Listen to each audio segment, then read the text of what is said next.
Well, y'all, welcome to episode 105 of the PrimeTime Gorehounds. I am PrimeTime James Thomas here with the Gorehounds, so Paul Burt. One from Davenport, Iowa, one from the UK, watching The Void from 2017 on January 24th, 2025. Ladies and gentlemen, PrimeTime Gorehounds, and we are live! Yes, I finally figured out right when the beat drops, then I go. Okay. But I gotta tell you something, man. Yeah? I'm a little annoyed right now. Yeah? Earwax blockage in my right ear. Well, I guess we have to... I can still hear out of it, but it just feels like it's full. Well, that's a bit of annoying. Other than that, Paul, how have you been? Well, for me... Bitch. Well, for me, music's a bit loud. Well, for me though, it's been a bit of an odd couple of days. I kind of explained a little bit about it off the air. I'm not going to say about it here, folks. That's for us private things. But apart from that, I've been doing good. I've been kind of anxiously waiting to hear back from the people I'm going to be trying to apply for some work for. Tomorrow is going to be crazy because I've got a metal gig that I'm going to be doing some photography for, just for the fun of it. And then in 4 weeks, it's my third round to the Venice Carnival. The costume is almost finished, guys. So I can assure you guys at some point, maybe the week before I go, you'll probably see my camera on. I'm going to be doing a whole stream in costume. But apart from that, yeah, it's been good. And plus, also, there's a manga anime Kigurumi cosplay type event that I didn't even know happens annually in my town, and my sister wants to go see it. So I'm just like, all right, fine, I'll go get you some tickets. So I'm taking her to see that around February time. But apart from that, everything's been good considering what's been going on in my town for the last few days. Well, all I gotta say right now is that it just literally feels like someone just put a gallon of water and put it in my fucking ear right now, so I can't. I mean, I can hear it, but God, I'm currently putting some removal in my ear right now as we speak. But other than that, tonight we are watching The Void. Now, but I gotta get this out. I gotta tell y'all right now. There's gonna be a point in time where a family emergency. Well, I don't know if it's a family emergency because it's usually urgent, but I'm gonna have to step away for a little bit from this show to take care of some things. So there's gonna be a moment where Paul is going to have to carry this. So if there comes a point in time where I'm completely silent, you guys know why. But I still will be able to watch the film through my phone, so I will have some idea what's still going on. So yes, but yes, Paul, The Void. Now this is a movie I haven't seen, but you have seen. Yep. And so it's going to be one of those interesting episodes of Project Gorehounds where I actually don't have a lot of information on. But Paul, what is The Void? What is this movie, and what is this movie about? All right, well, The Void is a Canadian horror movie, which is in a H.P. Lovecraft-style horror film. It tells a story about these group of people who are in this hospital, and apparently there's some strange shit going on. And as the movie progresses, you find out more and more what's happening as the horrors unfold. And it's hard for me to... I don't want to give into too much detail because this is that kind of movie where you have to kind of like see it to believe what the hell is going on in the story. But like I will say, if you're a fan of H.P. Lovecraft type horror movies, if you're a fan of movies that use old school makeup effects and gore, this is going to be right up your street. And this is one of those movies where I believe it or not, I literally just saw it randomly on a shelf and thought, The Void, what's this? I'm going to go check it out. I went and watched it and not expecting much from it. But when after watching it, I was just like, yo, this is actually quite an interesting movie. I didn't think I was going to enjoy it as much as I did. And this is quite an enjoyable little flick. So again, if you're a fan of these crazy bizarre type Lovecraft type horror movies, this is going to be something for you guys to enjoy. And if you've never seen it before, you're in for a treat. All right, interesting to know. Well, let's not waste any time, shall we? All get on it. right. So, I'm watching this. This movie's actually free on YouTube, actually. So, Yep. so I was actually I didn't have to spend a goddamn thing. So thank you. And so I'm about hang on. Let me I'm about 2 seconds in. I think where the logo is about to pop up on here. And, yeah. What? Yeah, I'm 3 seconds in. I'm about to see the signature film logo show up too. All right. Okay. All right. And we are getting signature logo about to come up. All right. And of course, how we do this, you can watch alongside with us. And of course, you want to give your thoughts and comments in the comments section or at the chat. Go on right ahead as we will be watching the movie and giving our live reaction to it. It's 105 episodes. You should know how we do this by now. If not, you suck.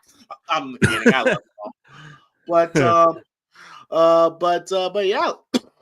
God damn. What was I saying? You were just saying about how this works, about the rules and everything. Yes, you know how this works. Yeah, otherwise you suck if you don't know. Okay, gotcha. Okay, all right. So yeah, we're about 2 seconds in. The rules go. We go 3, 2, 1, play. When we say play, you press play. Again, 3, 2, 1, play. When we say play, you press play. And if you don't press play, as you can see on that little video screen, you're gonna have something nasty getting pulled out your eye socket. Starting tonight.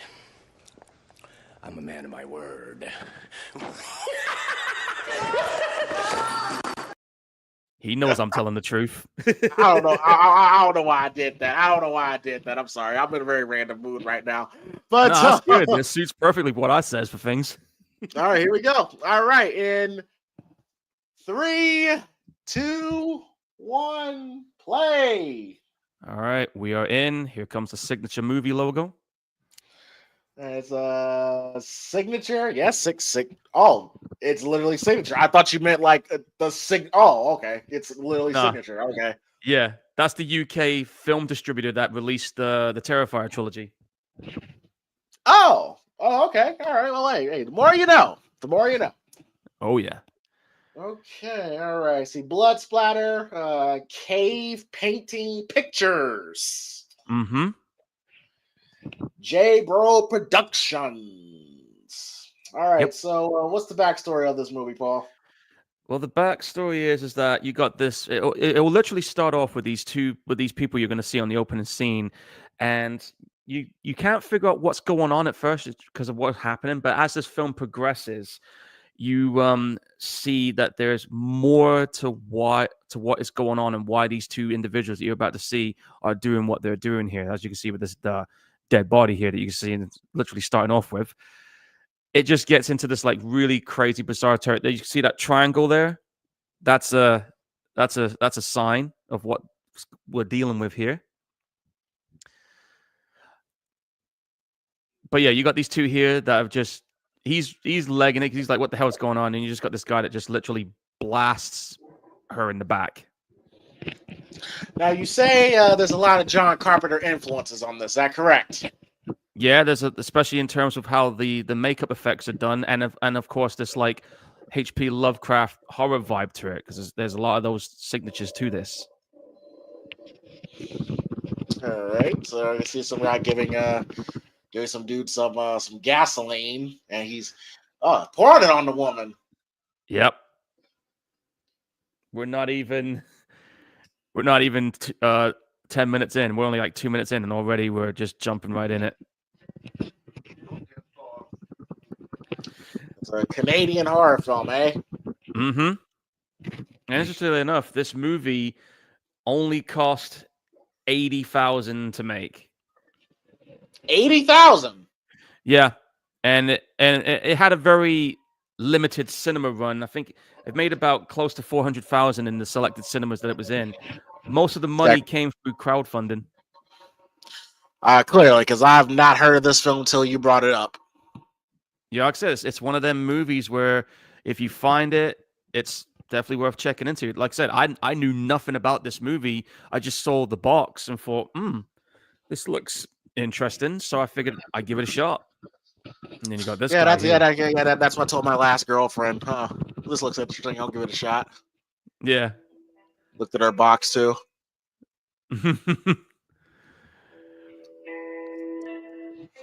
Stephen Gutowski and I forgot for whatever. Yeah, Aaron Poole. I looked up the name of the people that's written and directed this. Turns out these guys were makeup effects guys, and they've been in a couple of other big movies that, in terms of doing makeup work, they were also. I think they had one of the producers who did a film called The Witch involved in this, but to my knowledge, The Witch. yeah, I think came out in 2016. That one did, I think, or 2006. Oh Lord. Yeah, I'm just looking up what they've done. Yeah, one of the guys who ended up directing this movie, he did another movie which was on Shudder called Psycho Gorman, which I've heard about, and I've heard it's actually pretty good. Might have watched that at some point.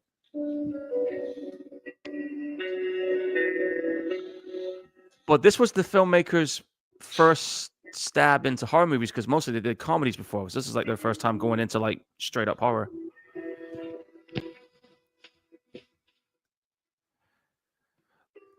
But yeah, like the movie just starts off with this like, it's slow paced at first, but when it gets going,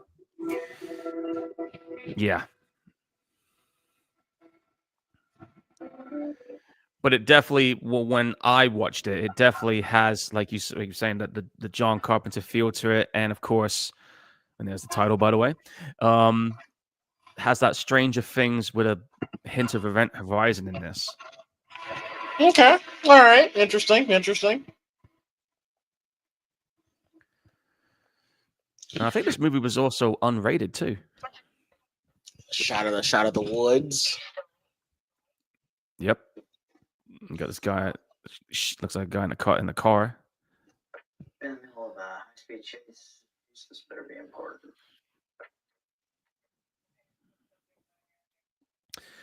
But yeah, when this movie came out, the movie at the moment on the Rotten Tomatoes, it holds a 78% approval. So it did get some pretty decent reviews. All right, it's always nice. It's always nice to get a good review. Hold on. Yeah. Looks like I got some. That's that guy that was running we saw at the start. All right, we got Officer Grimes here. Oh, sorry, wrong movie. Oh man, The Walking Dead.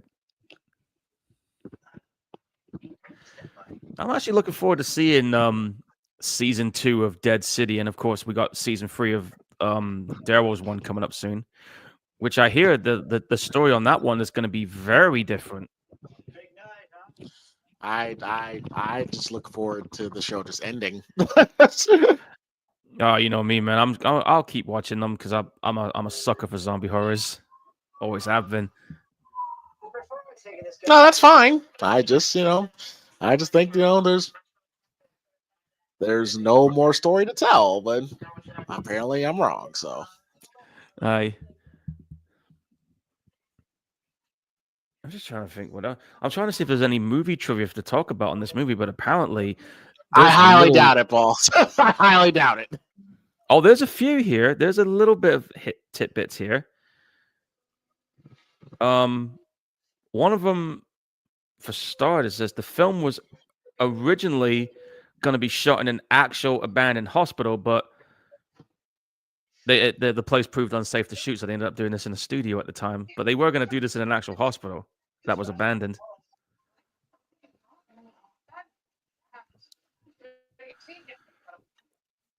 It does kind of feel a very YouTube short film like here with the low budget. Yeah, it feels low budget. Well, yeah, like I said, There's nothing wrong with that. You can make it work. I mean, fucking Terrifier was a low budget film. Yeah, it's crazy how a movie like that has made the money it's done in the last 3 movies or 2 movies now. So I mean, it has to catch on, and clearly it caught on. Yeah, And it looks like there So seems to be some this. movies don't catch on. Yeah, and plus now there's this trend now that because the third movie has become the highest grossing horror movie of all. Oh, shout out to Night of the Living Dead there on the TV screen. But as I was saying, because of the success of the third movie, Cineverse, the studio that distributed it, Terrifier 3 is the highest grossing horror film of all time. unrated horror film of all time. Oh, No, okay. I'm about to yeah. say. There's no way. No other unrated movie has made what that one did. Huh. I mean, there's not many. Oh, okay. All right. Because I mean, like a lot of these unrated movies that came out, they had like a very limited cinema run because most cinemas won't even fucking touch an unrated movie. But that all changed when the second one came out and made 15 million, and that's when they said, "Okay, let's give this a major cinema run for the next one and see what happens." And that's what happens.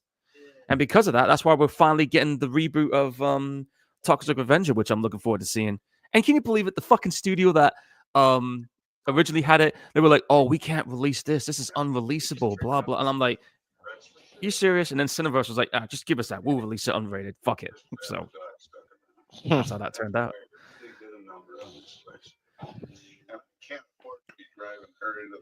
I'm trying to see if I recognize some of these names. I don't recognize any of these people. Probably Canadian actors. Let me see what Aaron Poole's done. This is the guy that's playing the sheriff, I guess. I'll tell you what he's been in. If I see any familiar names, I'll tell you.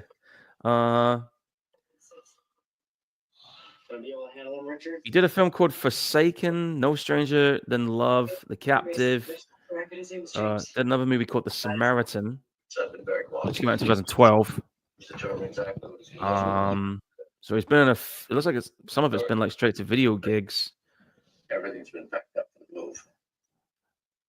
Looks like James here is I think I recognize the doctor. Where'd you find this guy? I recognize the guy that's playing the doctor. He's been in quite a bunch of movies, actually. Janet, give me some more coffee. Oh, I'm sorry. We're going to have to put you out. If you could guess what movie is that, Paul? Oh, my God. It's been a while. My brain is No, not it quite hasn't. right. We did a show on it. I know, but my brain is kind of out there at the minute. Can you believe that? Please, don't put me to sleep. Oh, sorry. My bad. Halloween 2. There you go. Yeah. Oh, I'm sorry. It's just that my head is in other places at the minute, but I'm still here. I was just reading some shit on the movie news for this. But yeah, Halloween 2, classic movie. Janet, we're gonna have to put you out, Lori. As if you let a drunk doctor inject you with a fucking needle.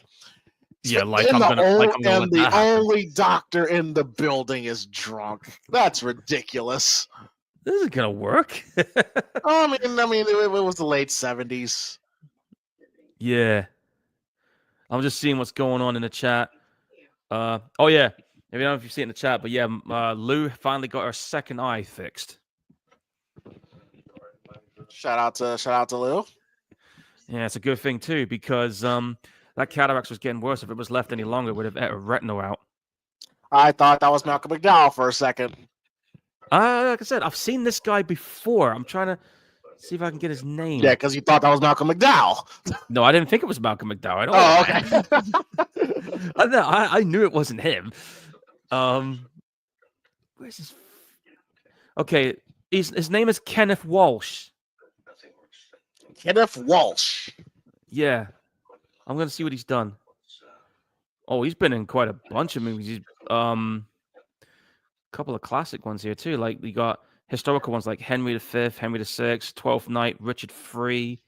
What else? I'm looking at some of the recent stuff. Walk in the Woods, Social Security. These are TV shows. And as far as films go, hang on. As far as films go, he was in Crocodile Dundee. He was in Time Cop. Another woman, something called Red Eyes. Oh, Radio Days, I should say. My bad. That's an underrated Wes Craven movie, Red Eye. Yeah, Absolute Power, Day After Tomorrow, The Aviator. He's been in a bunch of movies here, but apparently he's no longer among the living anymore. He was 80 when he passed on. When did he pass? 3 years ago in 2022. Oh! Oh, Okay, that's. wait a minute. What's going on? Well, you know she's peeled her fucking face off? I told you, man, crazy shit's about to go down in this movie. Oh, and it's practical. I see it. It is practical. Yeah.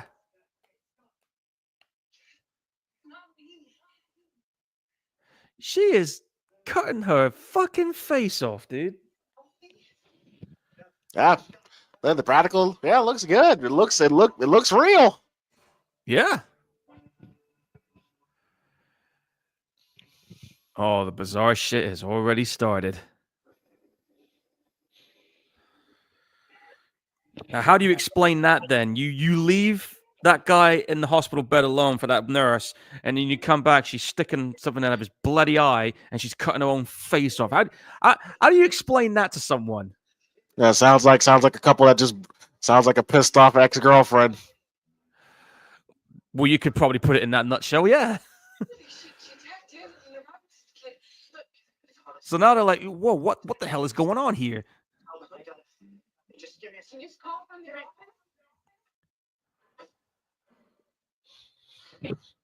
I mean, he had to literally shoot her. Ugh, that was very random. Very. That's kind of shook him up a little. I'm not surprised.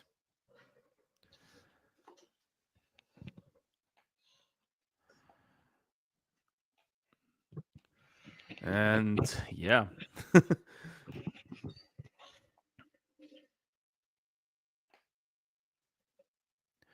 So right now we've just think about it. We've had two guys shoot someone, set him on fire. Ends up that person that was running ends up here, and now you've got a woman who was working in the hospital, stabbing a dude's eye out and cutting her face off, and now we got this weird looking sky. A regular night in Chicago. Sounds like it on this one. What the hell? Like I said, this movie does have its weird moments, man.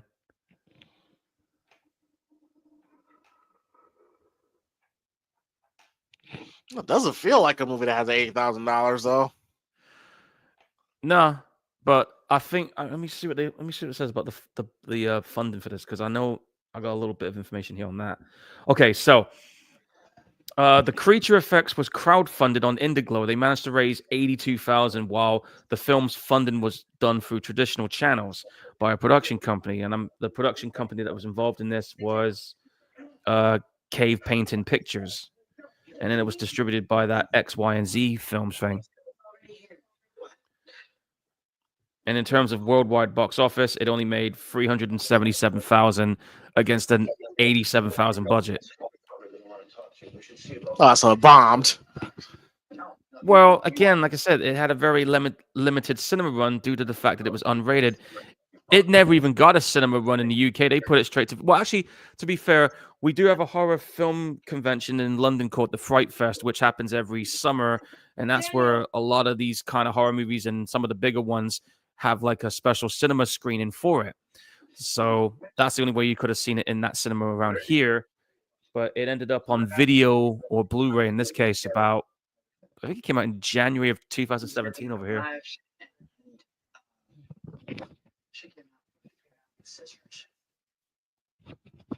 I kind of get Michael Biehn vibes from this guy. I was thinking that too when I was seeing the way he was Michael acting. Biehn vibes. Yeah, I definitely noticed that here. Would have been interesting. I wonder if that would have worked if they decided to have him casted on this, if they did go that route. Well, according to you, Paul, seeing that Michael Biehn will accept any bullshit role. So yeah. Yeah. But some of those direct-to-video gigs he has been involved in, some of them have not been too bad. I mean, look at the I'm not Divide. saying they are. But I've told you this, Paul. Michael Bean deserves to be on the big screen. He does, and that's why I'm saying you got that new movie that's coming out called Onslaught, which is gonna be a big movie that's coming out by A24. For his sake, I hope it's a success. Hopefully, I mean, the guy who's directing it is the guy who did the Your Next movies, and I think he's the one that did the recent 2 Godzilla movies. I think so. He's gone back to his horror roots a little bit here.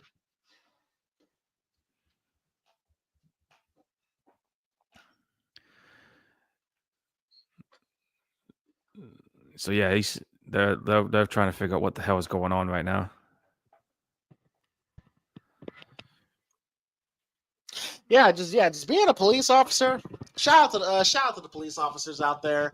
Very very underappreciated. What they do, man, because people forget they're humans just like us, and they have very human reactions to everything. So shout out to them. I know a couple guys that used to be wrestlers that are now police officers, and yeah, man, they're very. I think people are kind of very. Didn't They that just don't guy? get it. They don't get Yeah. it. They just don't get it what it's like to be a police officer. Didn't that wrestler Rico used to be a cop? Yep, Rico used to be a cop. Yeah. Rico, yes, Mr.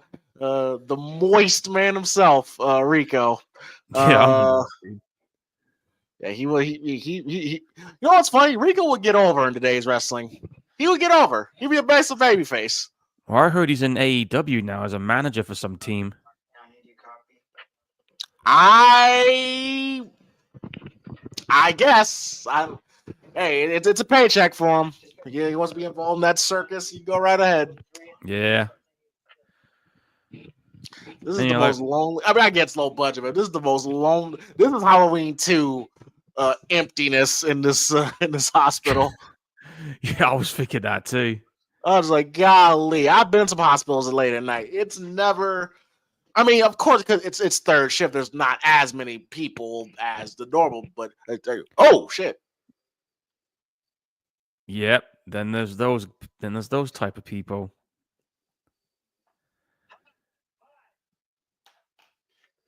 Hi, how's it going? Why are you standing there? Why you got this like weird ass triangle on your mask? As if a cop would just. What the fuck are you doing? Okay. I'd have just pulled a gun on him and be like, "Right, get your ass on the ground." Oh, that's a bit reactionary, Paul. Well, that's suspect. He's pulling a Okay, knife on now like, you can, yeah, because you come at you with a knife, but we did just on sight pull your gun out. I was like, oh, it's a little reactionary, Paul. after shooting somebody that decided to cut their own face off, I'd still be on edge right now. I'd be alert as shit. Oh, slow too. Oh, that's gonna hurt. Oh, wait a minute, but he's a cop though, man. That dude just overpowered him like that, though. I guess so. And now I'm getting a story. Are cops like trained to fight? He got his ass handed to him. I know. He must be one of those cops that hadn't had a lot of action. I mean, this is like a small town in the middle of nowhere. And what the fuck is going on with that? You saw that? I saw it. And I don't know why, but when I saw those guys, oh, that's a nasty stab. That guy, those people that were standing outside, why did I get this like Assault on Precinct 13 vibes right now with those people out there? Wait, what vibes? Assault on Precinct 13. Oh yeah. I definitely picked up on that.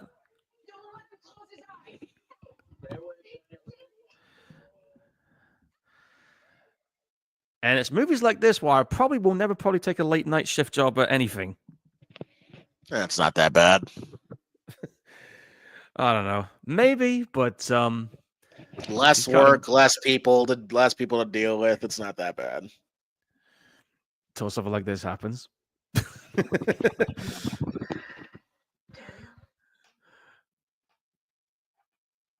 stopped the bleeding. Yeah. Well, I'll tell you what. For a movie that's costing only 80 grand, they're making the budget stretch pretty good with what we're seeing in terms of production value. Maybe don't try that just yet.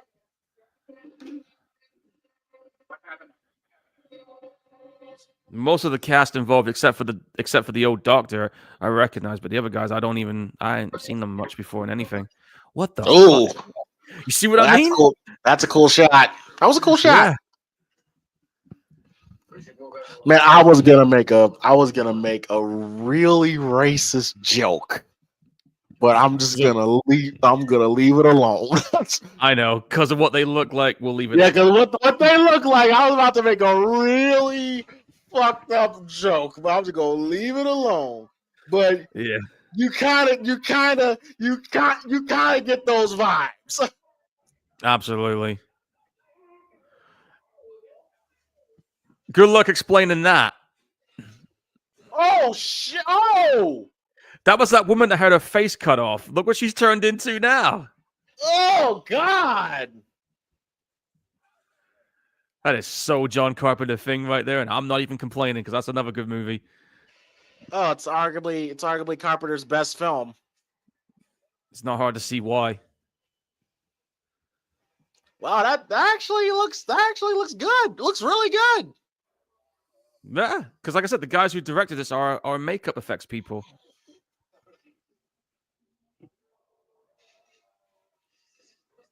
Oh yeah, you're gonna need more than a handgun right now. He's got a gun And an axe.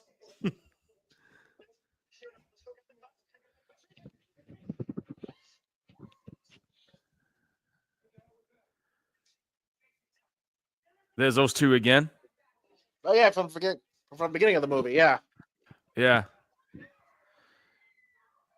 They want that guy, the one that was freaking out. They want him. And you saw what they did to that woman. They didn't waste any time turning her into a human bonfire. That is creepy as shit, that there.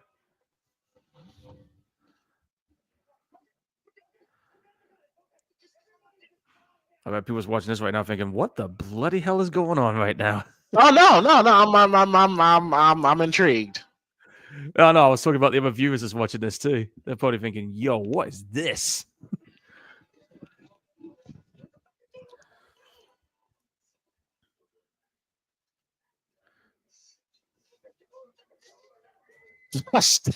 Stab him in the neck.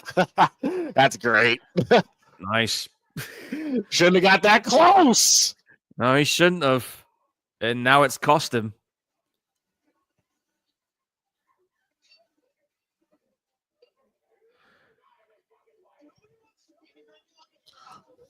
Yeah, great job, Cop. Yeah, that guy just died on your watch. On your watch, he just died.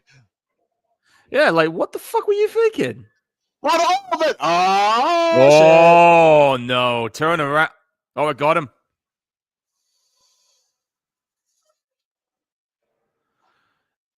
I didn't even hear that thing going through the door. It just crept up on him.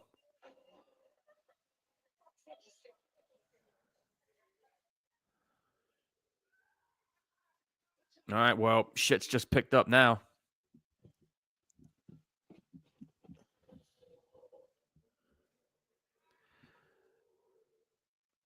I'll tell you right now, right, for practical effects, these are actually not too bad. No, once again, I've always said it's much better than CGI. It's Mhm. more time consuming. But Ooh.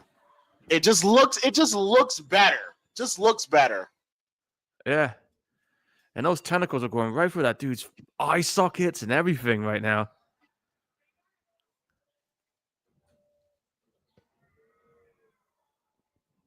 Damn, dude. And I like the idea of using the blind the flickering light, so that way it doesn't look, it doesn't look too fake. The flickering lights helps a lot. Yeah. It adds more atmosphere to it too. Yes, it does.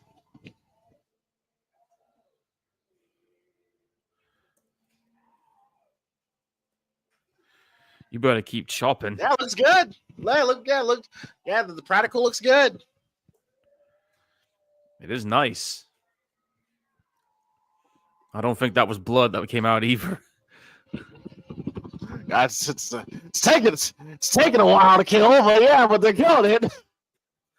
Well, look what it's doing to that guy. It's gonna take a little more than I would just keep chopping until there's nothing left, like pieces, man.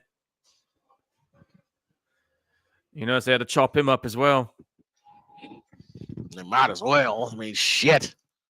Well, whatever it was doing to him, it was gonna end up merging with him. Because that's what it looked like to me.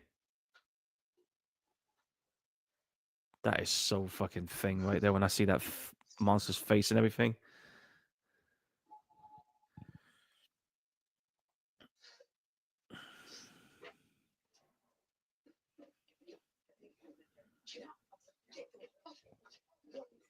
Yeah, it says here as well that the creature designs, they were inspired by John Carpenter's The Thing when they did this. Oh, It's obvious they did. They were. Trust me. John Carter's my favorite director. Like, trust me. I got it. I see it. Oh, I see it. Kind of got a bit of a hint of Prince of Darkness going on here at some point as well. Prince of Darkness, In the Mouth of Madness. Yeah. Yeah. So there's definitely a few good nods to this on this movie, which I like.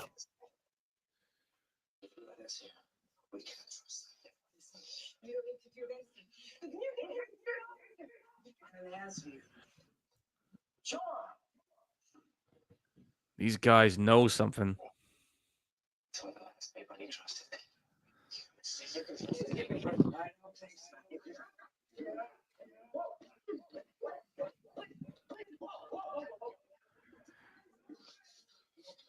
Damn, man. I will say this, though. Even though I don't know who most of these cast members are, they're doing good with the performances so far. I will give them that. And sometimes, though, that's the thing. Sometimes the unknown actors usually are the ones that usually pull off some good performances compared to some of the ones we usually know. Well, I mean, because they got something to prove. Exactly. They're hungry. And that's when sometimes you see the best performances out of these people.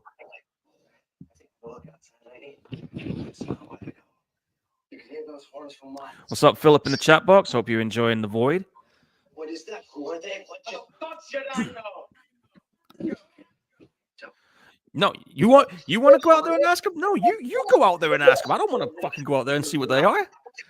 This deputy has not done a good job. No. This thing has gotten completely out of control. Is it his first day on the job, or is he just, or has he never seen any serious shit before?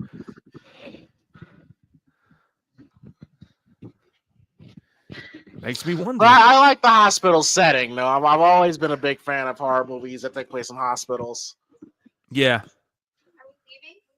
You know, Halloween 2, this one, and of course, like films like Reanimator. Which, of course, Halloween 2 is my favorite Halloween movie in the franchise. So, yeah. Can't go wrong there. I'm trying to think of other horror movies I remember that were set in hospitals. There's a few. They're not quite on the top of my head right now. Yeah, because hospitals are, naturally creepy at night. I know. I remember one time when I was in hospital for a couple of days for a medical situation. I ended up staying in the hospital for the night. I had a hard time just sleeping. Because you'd be like, listen to see if there's anything coming by. Oh, for sure. For sure. Especially when you're in like the general ward and you're there with others and there's nobody else around. I'm just like, I just would so like to be in my own bed right about now. Oh yes, and then the food. Don't get me started on it. Well, I've actually been to some hospital where the food actually was really pretty good. So it depends on what hospital, what cook you have, but but hospital food 9 times out of 10 is not good. Yeah, I mean the hospital food I had was kind of like, eh. So I just said, when my mum visited, I said, "Hey, go down the shop down the ground floor, grab me some nachos and a bottle of Tango. I'll be all right then." Doctor was kind of like, Tango. I haven't heard that. I haven't heard that name in a long time. I said Tango. Yeah, Tango Orange. It's like a soda drink. That's a UK version. It's nice too. It's my favorite Tang. drink. Yeah, Tango. It's either that or Fanta. No, I mean like Tang. Like Tang. That's the name. Tang. Yeah.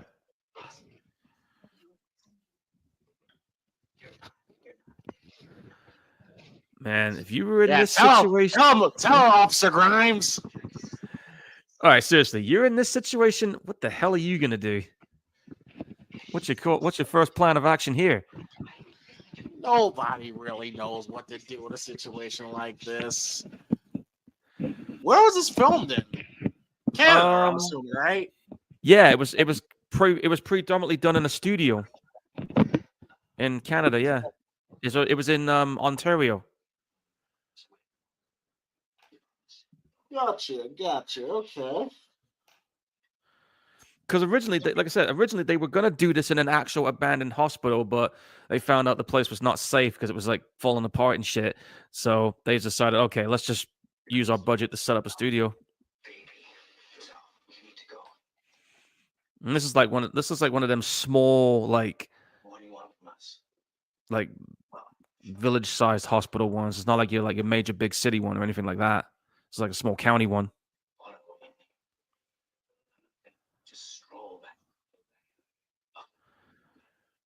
Yeah, they know there's some stuff at stake here. And I'll tell you what, after being stabbed in the collarbone area like he was, he's doing pretty fine right now. Well, he had some medical attention, didn't he? Yeah, but after being stabbed like that, you wouldn't be recovering that quick, I don't think. Yeah, that's true. So I remember when I had that hand injury, that took about 4 or 5 stitches. I couldn't do a whole lot for a couple of days. Just gripping the PlayStation 5 controller was a challenge.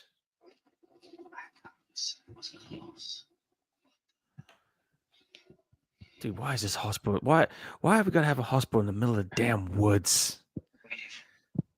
Yeah, just that is crazy, but you feel isolated, completely feel isolated. Yeah, like it'd be like they're trying to say, "Hey, we're gonna go to this hospital." I'm like, "No way! I'm gonna go to the city hospital."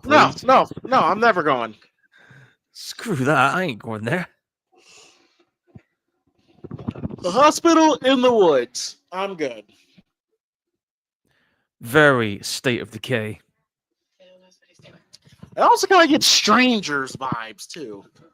Yeah, I was thinking that too. I mean, The Strangers is another good movie that came out. Oh, it's a great movie. Yeah, the original one. The one they did in 2018, that Pray at Night Part 2, that wasn't too bad. I like Pray at Night.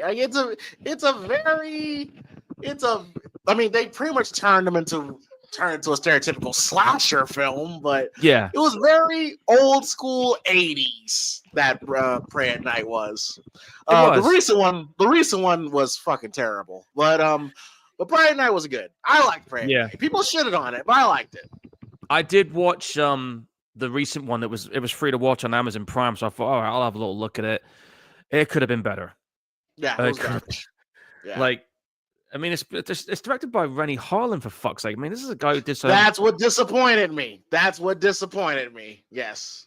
This is the guy who did fucking Nightmare on Elm Street 4, Prison. My favorite nightmare film. Yeah. He did Deep Blue Sea. The only recent horror movie he did that I liked was the Dyatlov Pass incident. Last horror movie of his I liked was Deep Blue Sea, and that was a long time ago. 26 years. Yeah, they had the same 1999. I remember actually seeing it in the cinema too. I was like 15 back then. Possibly the Deep Blue Sea is a good. I could definitely say after Jaws, it's probably the best shark movie. Mm-hmm. I mean, Jaws is 100 million miles ahead of Deep Blue Sea, but after that, yeah, it's Deep Blue Sea. Well, for me, shark movie wise, it would be Jaws, Deep Blue Sea, The Shallows, the 47-meter down movies. They were fun, and of course, there's a recent one that came out on Netflix called Underneath Paris, which is from the guy who did The Divide. Funny enough. Oh, there's more of them. Yeah, what is going on? Who the fuck are these?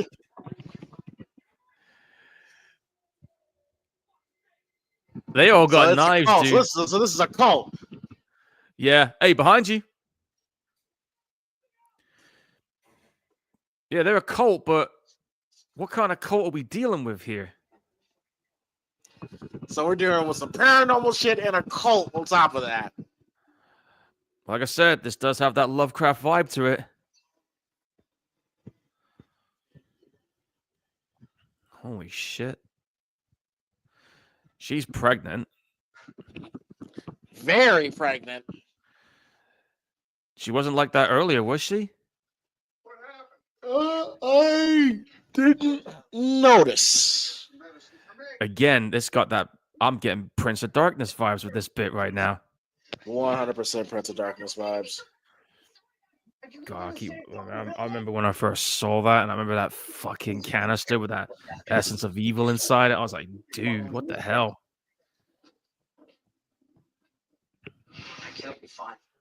Oh, that's a pretty nasty cut. Kind of similar to, well, I didn't have it on the palm of my hand. Mine was in between the middle and index finger going downwards an angle. But yeah, that's a nasty cut. He's going to have a scar there. Okay. I'm certain you could beat the shit out of me. I consider it my special privilege. I hate my wife right now, so if you could kindly shut the fuck up. How come we couldn't call for... Never mind.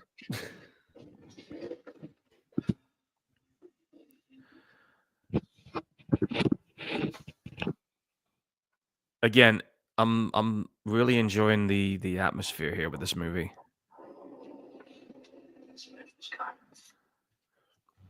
Yes, the atmosphere, the practical effects, it's solid. It's very solid. Yeah. I wonder who did the photography for this, because this guy's been doing pretty good with it. Hang on, let me see who's done it. Cinematography is done by, I can't say his surname, but his first name is Sammy.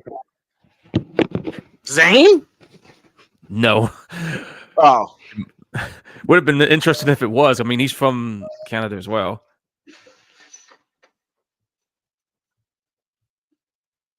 But the music here was done by... Wait, what? Music was done by a Canadian trio of composers that go by the name of Blitz Berlin. Okay. No comment. That's the name of the trio that did the music for this movie. No comment. Dr. Richard Powell, that's that doctor who got stabbed in the neck. Hey, the phone's ringing. You might want to, like, take that. Could be help. Who the fuck am I kidding? I'm getting those Silent Hill vibes with this shit right now. Oh, yeah. Speaking of Silent Hill, did you know there's going to be a new Silent Hill movie? I didn't. Yep, that's been quietly being made. And interestingly enough, the guy who directed the first Silent Hill movie is back on board directing it. I've seen some of the screenshots, and it actually, I'm guessing the storyline is that they're going with Silent Hill 2, which is arguably the best video game in that series. And that remake, that was cool. Hang on, that's that doctor speaking on the phone, but didn't he get stabbed in the neck? I think it is. He should be dead. Like, he should be straight up dead right about now.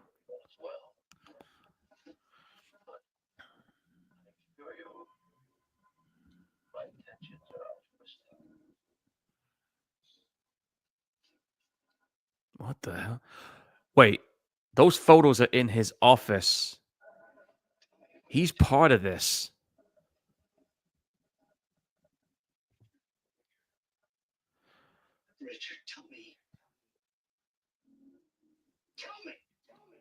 Doc's in on this, dude.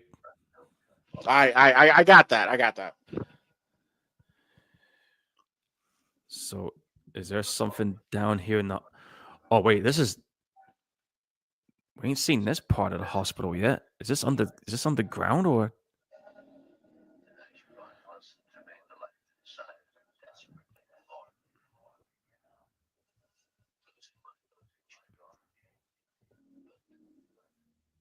Okay, so he had a daughter. Make it right. What you getting at here? You tell me. Damn it. You tell me where she is. Oh wait, that girl that he was with, she was pregnant too. What girl? The one that went to get some medicine, but we haven't seen her since that scene. Not the one that's laying down on the ground. I think it's the other one. He was pregnant too. She was, yeah, the other woman, yeah. Okay, so I'm assuming she's with Officer Grimes here. Yeah. Okay, all right. I don't know what I'm doing. You can't just leave us. You don't have a choice. House is the only one who knows how to look after her. Please, look. Just, they still seem to work inside. No. Let's keep it in touch. She doesn't want to do the job, man. I don't blame her. She just wants to get out.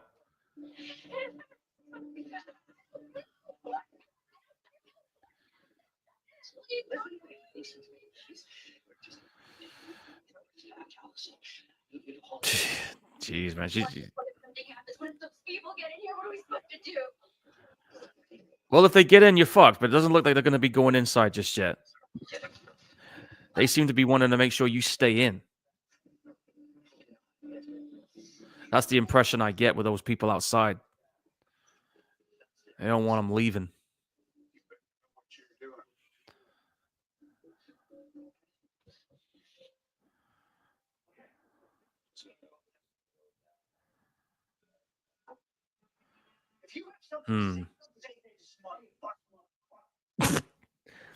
What he said? Well, anyone who's just tuned in, folks, we are checking out a movie called The Void. We are 45 minutes into this movie, so there's about a good 45 odd minutes left.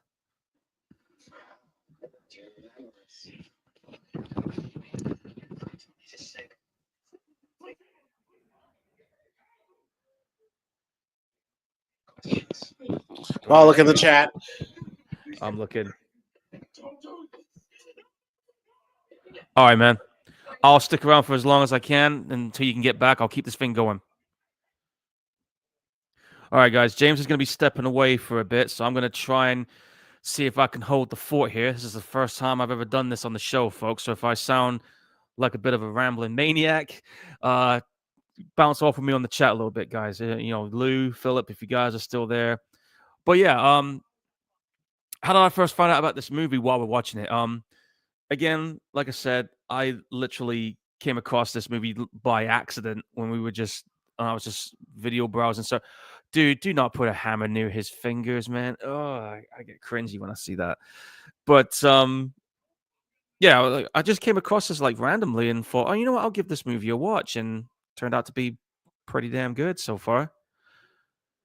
But these two guys that that ended the hospital earlier, for anyone who didn't see it, they were at the very start of this movie, and they've been chasing this guy. They already killed one person that was in the house with this guy that they were about to try and torture, and they know something that's going on here. And you got this weird ass looking group of cult members outside, and they're keeping these guys from getting in.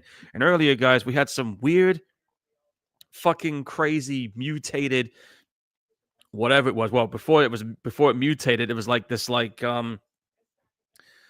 this woman was just cutting pieces of her damn face off. It's like, how do you explain that? Like you leave her alone for 1 minute, and next thing you know, you come back in, she's sticking her scissors in somebody's eyeballs, and she, But the one thing I'll say about this movie I'm liking so far is that I like how this movie has this like tight atmospheric vibe to it, even though the budget for this is like 82,000. So there's not much in there, but I do like how they were able to just create a decent movie out of this so far. And you see those weird cult members outside. As if you guys are still watching this, by the way.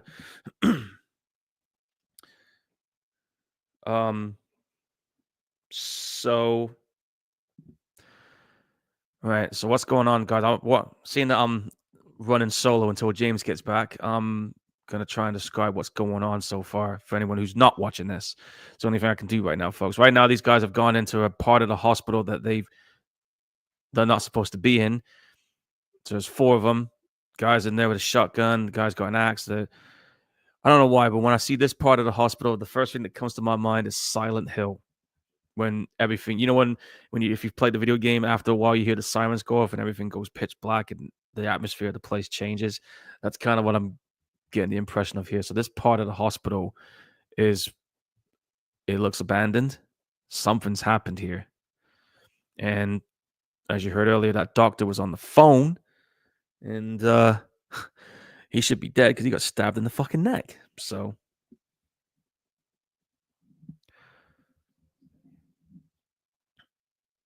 anyway, they're heading down. And this creepy. For anyone who's never been in abandoned buildings, if you guys have ever explored abandoned buildings, I can tell you right now, sometimes it could be pretty daunting. Like, can you imagine? I remember one time when I was going in this abandoned fort. I'm not gonna say which one it is, but it was an abandoned fort in the town I'm in. And you go inside, and it was very creepy. I'll say that much. I mean, you got your flashlight, and you got to remember where the hell you're going in case you have to backtrack. Because if you get lost and your battery goes out, yeah, you're in a world of hurt right there at that point. So, but right, so far they're trying to figure out. She's on the radio saying, "Is everything okay?" Those 2 are back on the other floor of the hospital, keeping an eye on that woman who's on the ground pregnant. They're trying to find what it is they're looking for right now.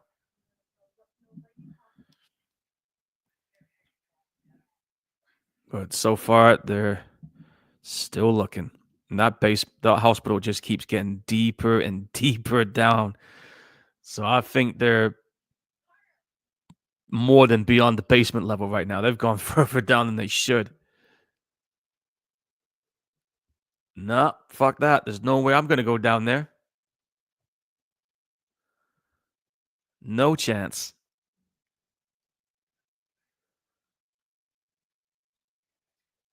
Hold on a second, guys.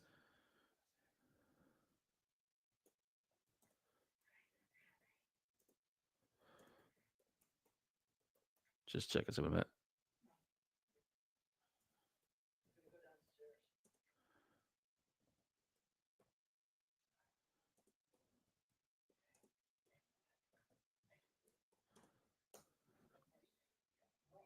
So, yeah.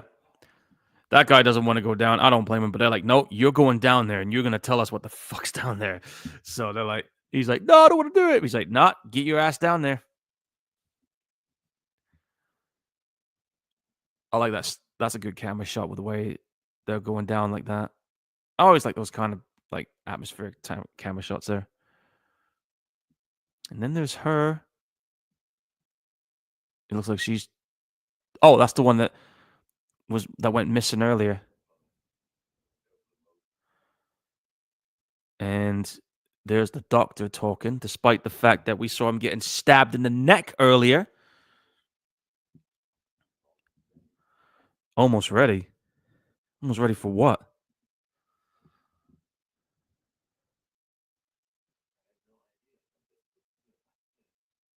Feel like what? What the hell is he doing?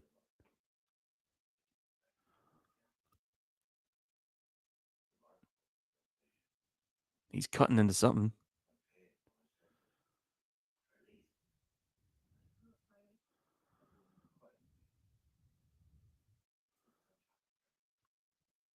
Uncharted Territory. Wait, you cutting? He's cutting bits of fucking skin off himself. I don't know how anybody could do that and not feel a damn thing. So this guy has a. So this guy lost his daughter. He's been grief stricken by it ever since, and he's been trying to find a way to bring her back, even if it means going and doing some fucked up things like occultish stuff, if you know what I mean. So he's basic. Apparently, from what he's just said there, he's, I guess, in a way, trying to find a way to beat death, but it means opening up a, I guess, a different kind of hell. Like I said, folks, this is very Lovecraft territory here, like H.P. Lovecraft stuff. It's weird ass symbols on the ground. I don't know why, but I'm getting like vibes of that video game Doom right about now.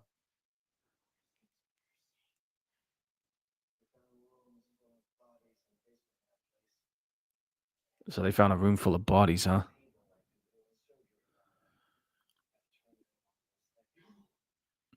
So they've been doing so that house that they so these people that raided the house at the start, the basement had something similar to what this hospital basement has. So there is definitely some nefarious shit going on right now. Oh, hang on. They're on to something. Meanwhile, the lady's open. What? She can't. They can't hear you right now, lady, because they're so far down in the underground. Her radio's not picking up a damn thing. I'm gonna have a drink a minute, guys. Hang on.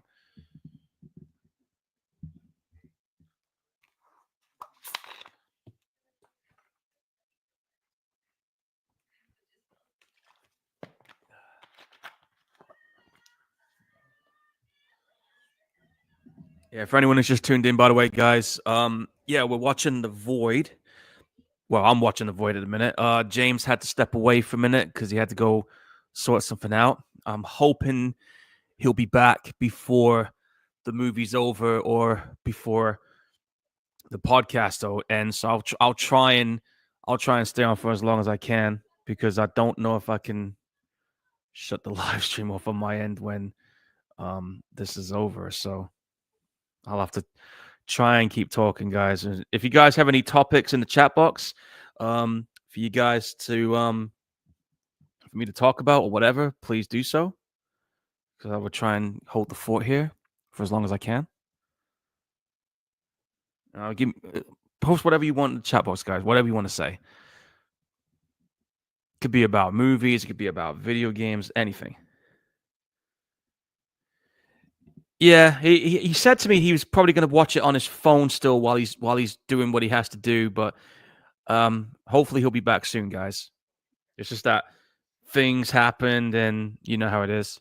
Yeah. 28 years later, we've said about it a few times in the previous episodes. I'll make no bones of what the fuck is that? And we got a weird ass, looks like a black pyramid in the sky right there, folks. If you just caught a glimpse of that. But yeah, 28 years later, that's gonna be a damn good movie. We've waited about 18 years for that one to happen. I mean, I was like, Jesus, man. I was 23 when 28 weeks later came out, and I'm 41 now. So that tells you how long it's been. But I'm looking forward to seeing how that's going. I've been hearing that the story of the ending of part 2 was retconned a little bit. So I'm not entirely sure where they're going to go with that direction wise, but I do know in terms of the story, it is 28 years after the events of the first 2 movies. That's all I know about it so far. Yeah, Phil. But I know James is missing out on seeing, joining in on the chat with this movie. But again, like I said, circumstances have come about. But I'm hoping he'll be back soon. Meanwhile, we got this doctor here still talking about adapting, like some kind of fucked up evolution.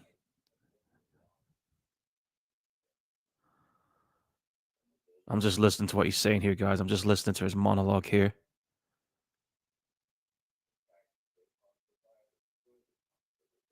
A fire that. Oh, so there was a fire that.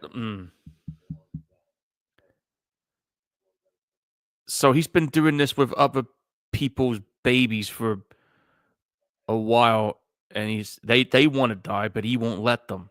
He's trying to, I guess he's trying to beat death in some case.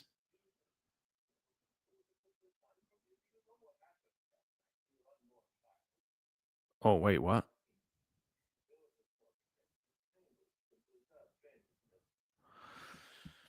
Yeah, he went there with it. So she lost her first baby, and that's why I'm guessing the relationship between her and the sheriff was strained. I mean, things like that will do that.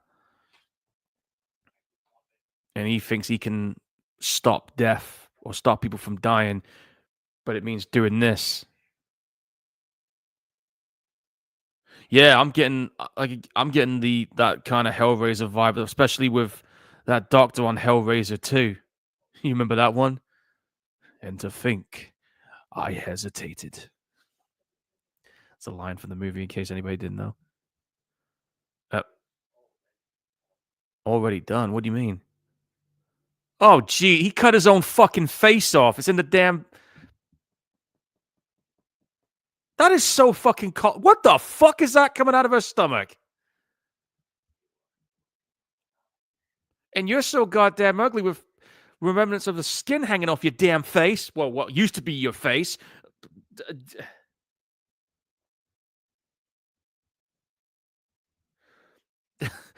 The phallic head. You could say this is a bit of a fucked up joke here, but you could actually say that that mad doctor, in his case, was literally a dickhead.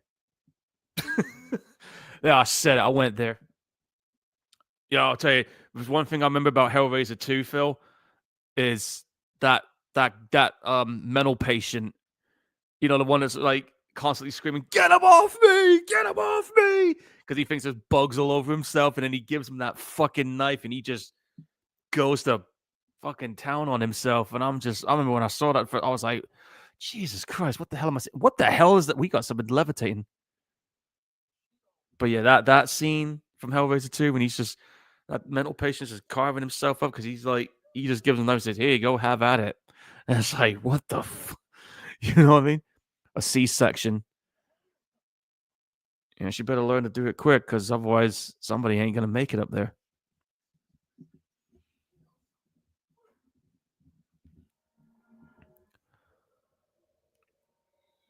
Well, I'll tell you right now, James, if you are still listening on the phone, and if you're still watching some of this, I can tell you right now, this movie has got some crazy shit happening right now. And he's starting to lose his mind a little bit. That dude that we saw at the start of the movie.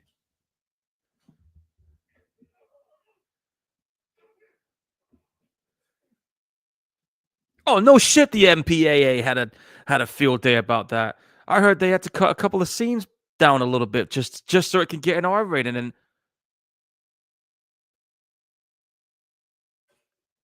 that person has a hole in his head, and he's constantly ramming his head through a pole, and there's a hole there. But that was so Dead Space. Oh shit! Now we got these weird looking, mutated monstrosities. These must be the patients of all those he's been trying to do stuff on. That head just exploded. You're missing out on some fun here, James.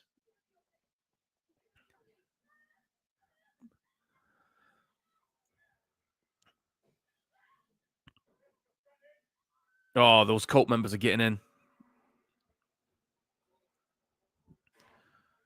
There's, I don't know who the hell that was. Yeah, these are definitely the former patients of the hospital or something right now.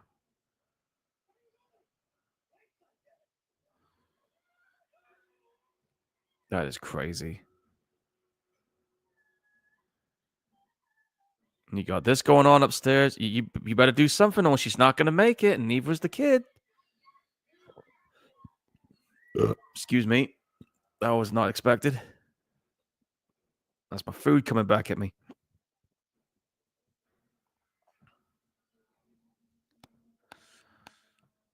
What the hell is going on?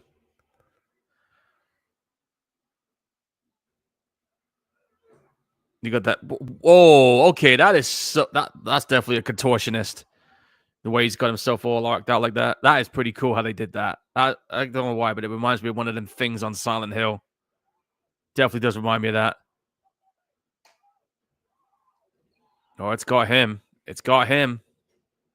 It's mashing his face on the concrete. Ew. There's blood on the ground, so that dude is definitely gone. Thanks for coming. Yeah, I wasn't expecting that to happen, Lou. That was just random. I can't help it. But yeah, like I said, folks, I'll try and hold the fort as best I can until James returns.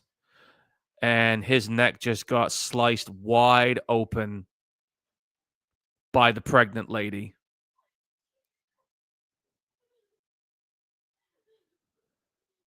And she's got that out of her fucking mind look right about now.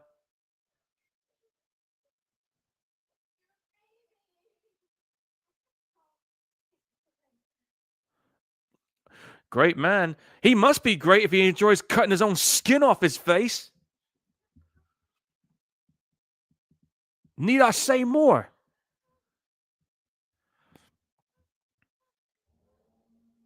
There's that weird Silent Hill type. Oh, there's those cult members again. Funny how everything goes red when they're around.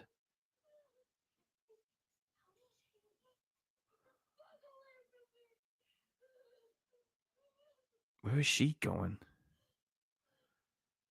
Bleeding out of her, you know where. I'll say no more. I'll leave it alone.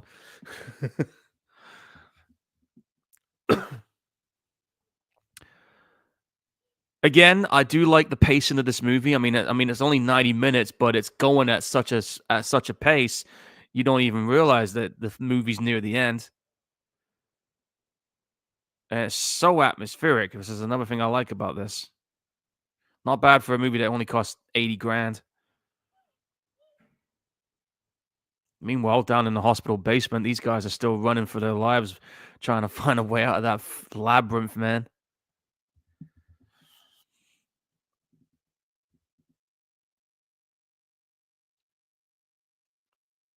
God, I would have loved to have seen this movie in the cinema, but I didn't have tickets for the Fright Fest at the time.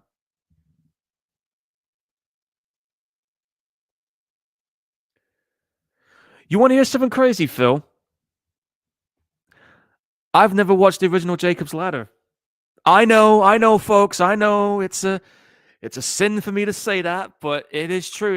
It's one of those movies that I've not avoided it on purpose, not by any means. It's just that it's a very hard movie to find.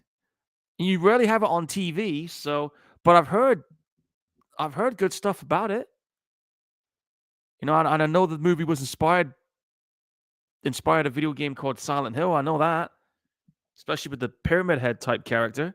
That's what I've been hearing, and I know they did a remake of it, and I know that people didn't enjoy the remake of it. Well, dude, if I find it, if it's on Blu-ray or if I find it on Amazon Prime, if it's free to watch on Amazon Prime, or if it's to rent for like, I don't know, £5, then yeah, I'll definitely put it on my watch list. Oh, he's seeing things. That guy's seeing things. The ones that's got a gun to that dude's neck. He's starting to lose it. Dude, you got to do something to shake him off. Yeah, that'll wake you up. Put a flare on your stomach. Yeah, that'll sober you up pretty quick. It worked though, didn't it?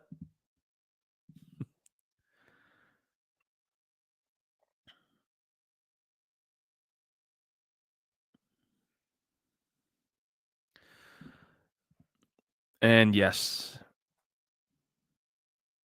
he's probably sobered up now.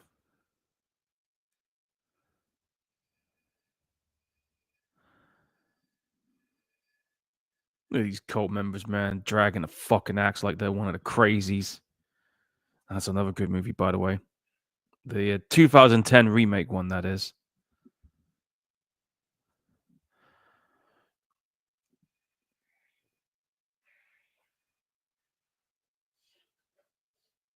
But yeah, like me and James was saying earlier, dude, like this movie clearly has some John Carpenter vibes to it. Like the monsters remind us of the Thing, the cult essence of evil type vibe. That's definitely like the whole John Carpenter's Prince of Darkness thing going on here. It's definitely there. And if you guys have not watched a John Carpenter's movie like The Thing or Prince of Darkness, guys, where the hell have you been? Check it out. Oh, we got the sheriff here who's Sheriff Grimes, as James is calling him. Does look a little like him at times. He's got the axe there. He's ready to chop up whoever gets in his way.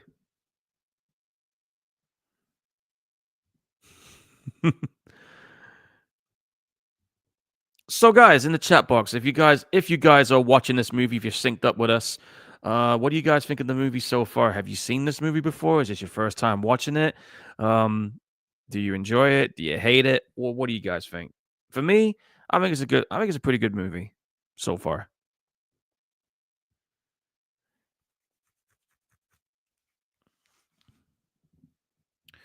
We are Wow, fucking hell. We're 1 hour and 9 minutes into the movie. We have got approximately 29 minutes left of this movie. And like I said, it is flying by fast, but it's such a goddamn good movie. Oh, he found his estranged wife. But remember, you saw what happened to her earlier. She had whatever the hell that was bubbling up in her stomach.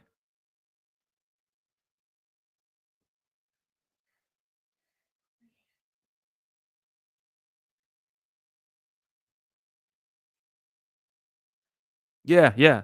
I was thinking that too, man. Like when I first came across this, again, like I said, I was just going through my local shop at the time, and I just saw the box for it. And if you remember what the box looks like, it had that like door with the tentacles coming out of it. And I was just like, "Oh, I need to check this out." So I watched it, and yeah, I actually quite enjoyed this. It was a good, lucky find, I would say. What the fuck? Oh, he was seeing things again. Oh, that's his wife. He's got she's got that stuff coming out of her, that weird demonic tentacle. That is so fucked up. Oh yeah, she's a mother or something, all right, but it's not human.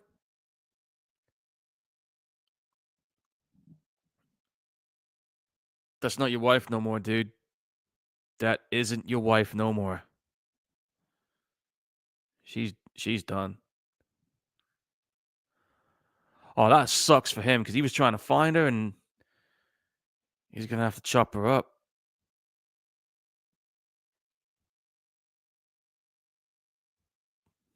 Damn.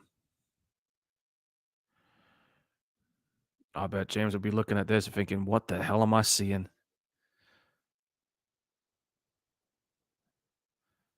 No sound either. It's just silhouette, blood splatter while the camera goes away. That's some good camera work there. That's pretty damn good. Sad to see that happen, but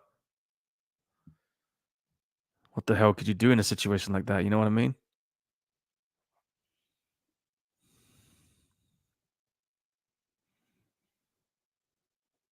This is really good how they put this film together.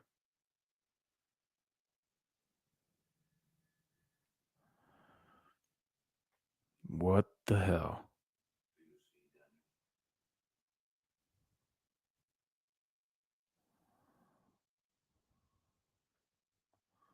See what? The triangle?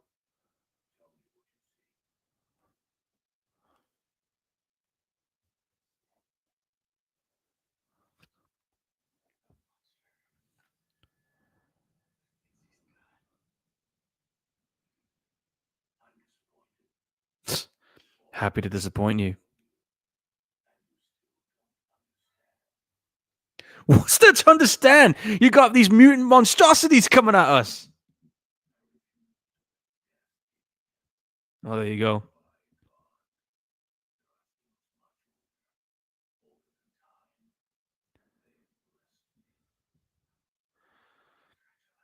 Okay, so what we're dealing with here is older than any religion out there, and he's like he's not letting death be the end, and he's like, God, fuck you, I'm gonna find a way to beat death. That's what he's thinking right there.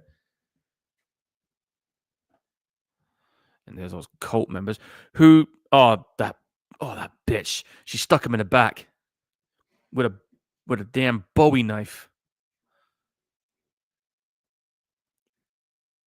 Yeah, that's a Bowie knife, all right.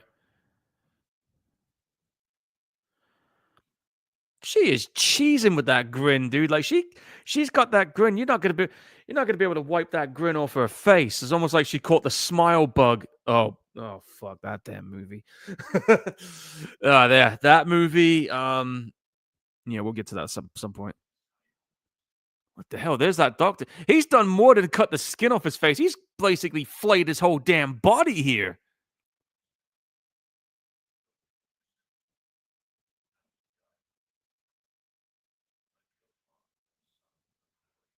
Some good makeup effects, though. I gotta give him that.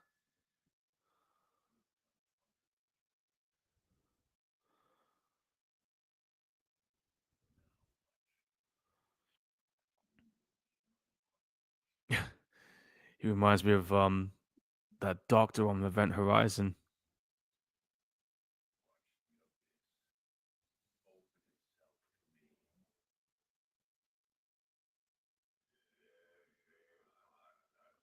He's chanting some weird incantation right now, folks. So I'm guessing that triangle, that's gonna be the portal to wherever the hell we're going in this movie.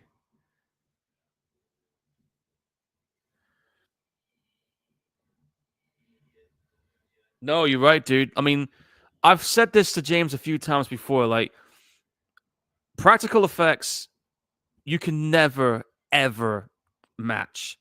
You can add CG effects to enhance the practical effects as long as you don't over fucking do it. But I will say, oh, fucking hell, that hurt my eyes, that flashing then. Damn, strobe light. And I'm watching this with the lights off too. But what was I saying again? Oh yeah, I was saying about practical effects. Yeah, practical effects, guys. You can never replicate that.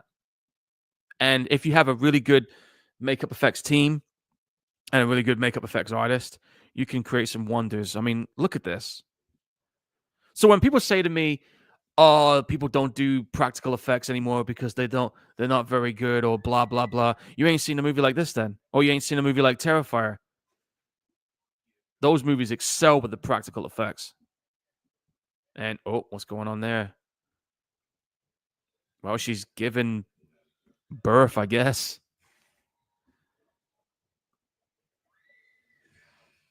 Oh shit! That exploded out of her, man.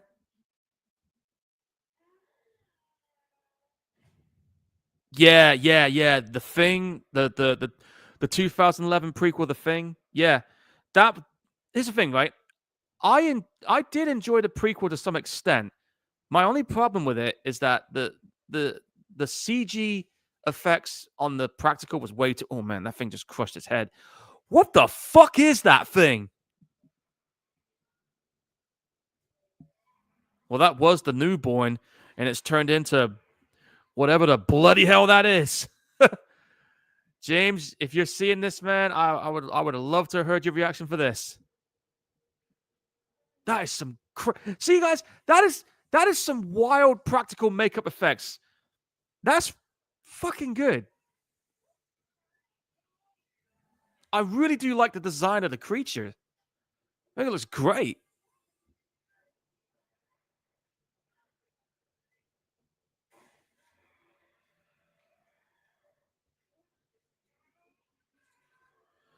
Yeah. You were saying about The Thing, dude. Like again, like I said, my problem with it is even though as I know that the 2011 prequels will never be as good as Carpenter's. I know this, but I did enjoy some of the aspects for what it was. I just felt the glaring problem of that movie was the over reliance of CGI over the practical. Even though there was practical in there, you could hardly tell what was which. Unfortunately, with that, got to burn him. It's the only way to stop him. He says burn him. Ooh, the tentacles are digging into him.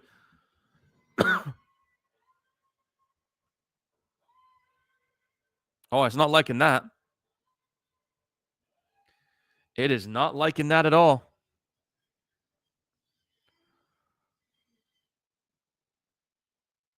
He's calling for the air vent. I don't blame him at this point.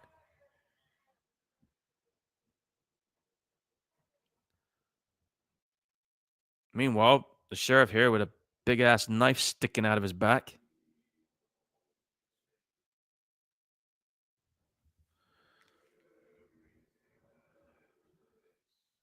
Oh, it did it?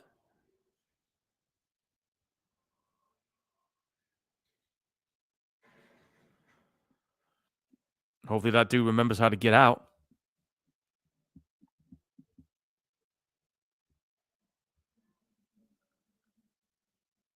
And that weird monster newborn is not a happy camper.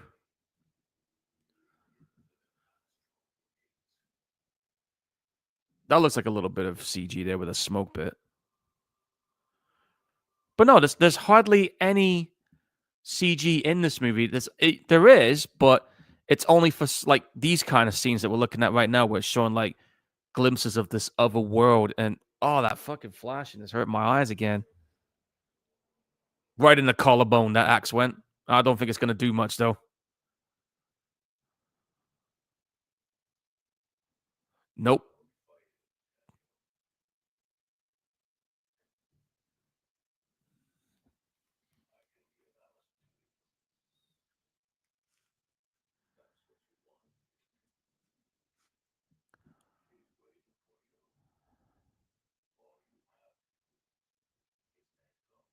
Let go, huh?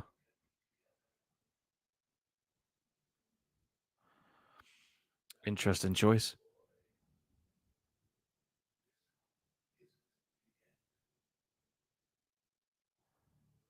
Is it not the end, huh?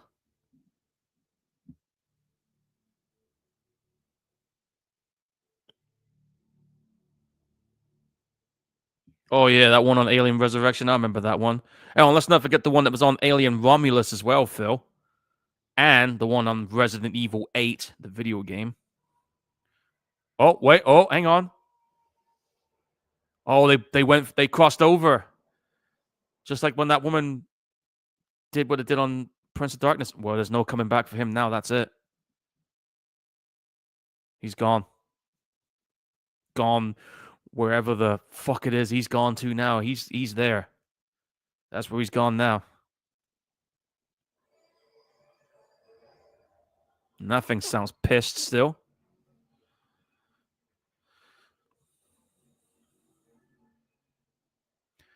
Dude, keep running. That thing's still coming for you. Wait, the wall's closing in?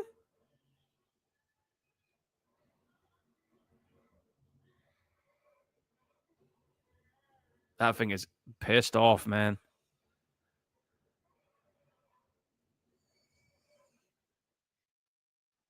He just made it out of there, man. He just made it out of there. So I'm assuming that hospital basement, I guess, was not part of the hospital plans. That must have been part of the other hell. And the sun is up. You know, maybe it's filmed in Canada, and yeah, we got a U.S. flag. Okay, fair enough.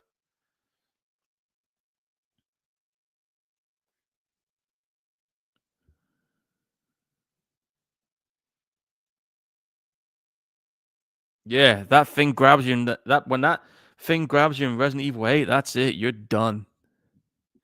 Like that thing just swallows your ass whole. Like literally swallows your character up. Like gone, just like that. You know what I mean?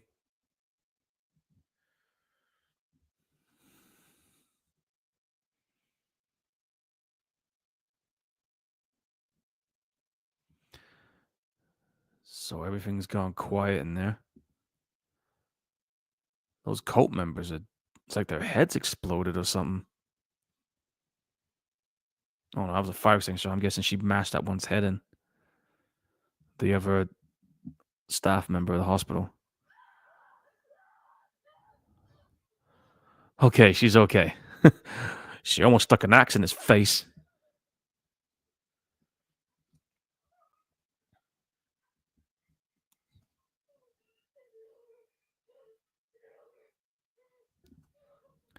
Yeah, it's over. It's over for you. Your nightmare's over, lady. You're safe. The question is, though, where did the sheriff go? Because you saw he literally just threw himself and that crazy doctor into that triangle portal. So, oh, I love that sunset shot. I like sunsets like that, or sunrises or sunsets. I always try to capture shots like that on my camera. Oh, hang on. Oh, wait, there's that weird ass clouds again.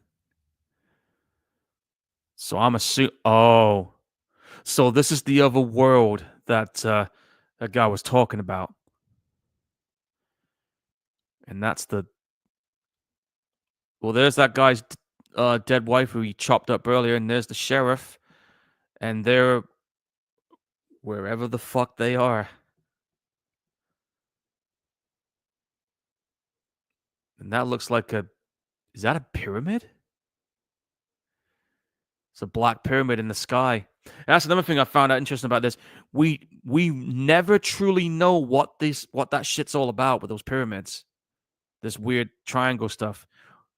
What is going on here, dude? That is not a world I want to be in. Kind of reminds me of that ending scene from The Beyond. Lucio Fauci one. You know the one I'm talking about, Phil. And that's it. Yep, that's it. So there you go, guys. That is the void. Trying to think what to say about this right now. Yeah, this movie is actually pretty good. This is one of those lucky find movies for me, you know? I mean, I didn't know anything about this movie when I first saw it, when I first got it back in 2017. 8 years ago this movie came out, man, for me. 8 years.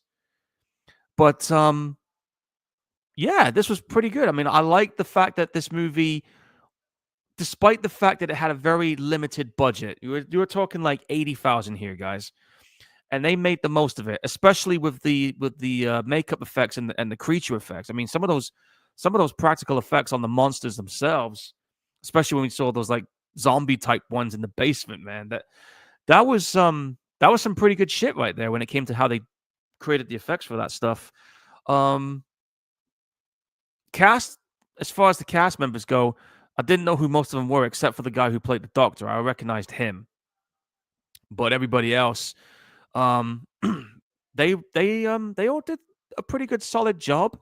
I think in terms of acting MVP, I'm probably gonna shit. I'm probably gonna give it to the guy that played the doctor because he did, even though he wasn't on the screen very much, I did feel like he did a pretty good performance and definitely displayed like a very eeriness to his character, especially when you see he was in like full possessed mode and cutting pieces, like literally cutting his own damn face off. And then you see that other part of him when he's like fully turned, if you know what I mean. This movie definitely did have a couple of nods to the whole John Carpenter's previous movies.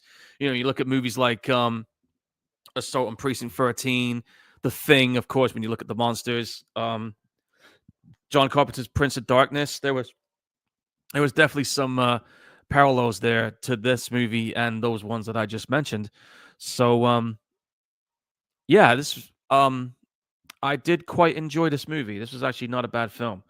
Um in terms of where I would put it in the score, um I'm probably going to give it like maybe uh probably a 7.5 or 8 out of 10 because there was I do wish this movie lasted a little bit longer and we had a chance to learn a little bit more of what was going on here. I wanted to, because I was definitely interested in learning a little more of what was going on in that world and the whole thing with the stuff. But again, when you have a budget of under 100,000, you can only do so much of what you got going on. You know what I'm saying? But yeah, this was a fun movie. If you can handle the gore effects, they were, they were good too. I mean, they were fun as well. They were fun and everything on there too. So I can't take anything away from that when it comes to this. But yeah, that was the Void. I'm not gonna go anywhere just yet. What I'm gonna do is because it's only like Wait it's a only minute. like Wait. back. What's up, dude? That was it. The movie just ended. I know. I was still able to keep up what was going on. I hope I did okay because I rarely do things solo like that. It's the same with me when I'm doing Twitch video games. I have a hard time trying to think of stuff to say and nobody to bounce off. So I was trying to shout out to Philip there for helping me bounce back and forth with conversations too. This is that was a lot. That was a lot, especially toward the end there. That was a lot to comprehend there. I know, right? It turned into one Hellraiser? minute, it turned into Hellraiser, then it turned to The Thing, then it turned to a direction I didn't really expect to go. Event Horizon. Yeah. Okay, well, all right. Well, first things first, I'm going to say that I thought the practical effects and all that stuff was solid. I think visually it was really good. I thought the script was kind of eh. Yeah. The acting wasn't bad. The acting was not bad. I thought the script writing was little eh. Yeah, I mean, it was written and directed by the same people. Yeah. That ending was a lot. Like I need a minute on that one, but Yeah, like I said, I was saying earlier, I wish we had a longer running time so we could learn a bit more about that world because I was so intrigued by it.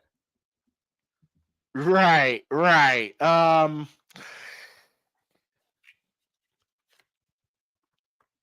I appreciate what this movie was trying to be.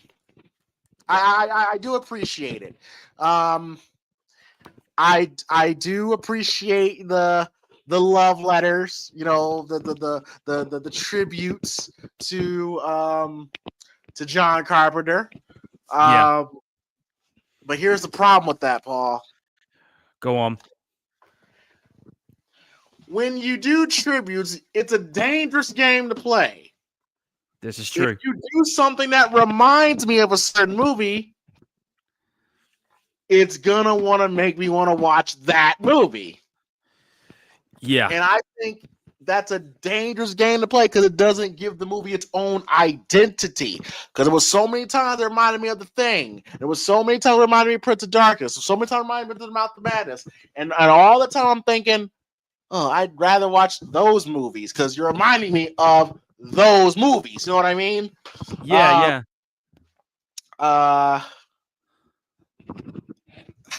So yeah, that's kind of my only big problem with the film is that it did so much paying tribute. I'm just kind of like, it didn't really become its own thing. I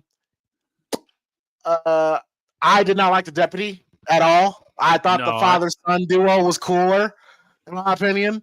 The most incompetent ass deputy I've ever seen. Not even Officer Grimes before the zombie apocalypse was that incompetent. No, he wasn't.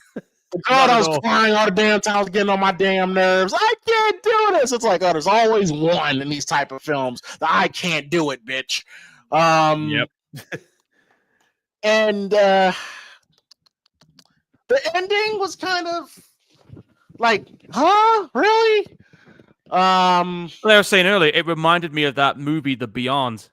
The ending was similar to that. Me of The Beyond. Yes, it did. It did remind me of The Beyond for sure. Hey, but you know what? I I appreciate what they're trying to do. Like I said, I really enjoyed the special effects, especially on the creatures. When they went in that basement, those creatures came out. They looked really cool.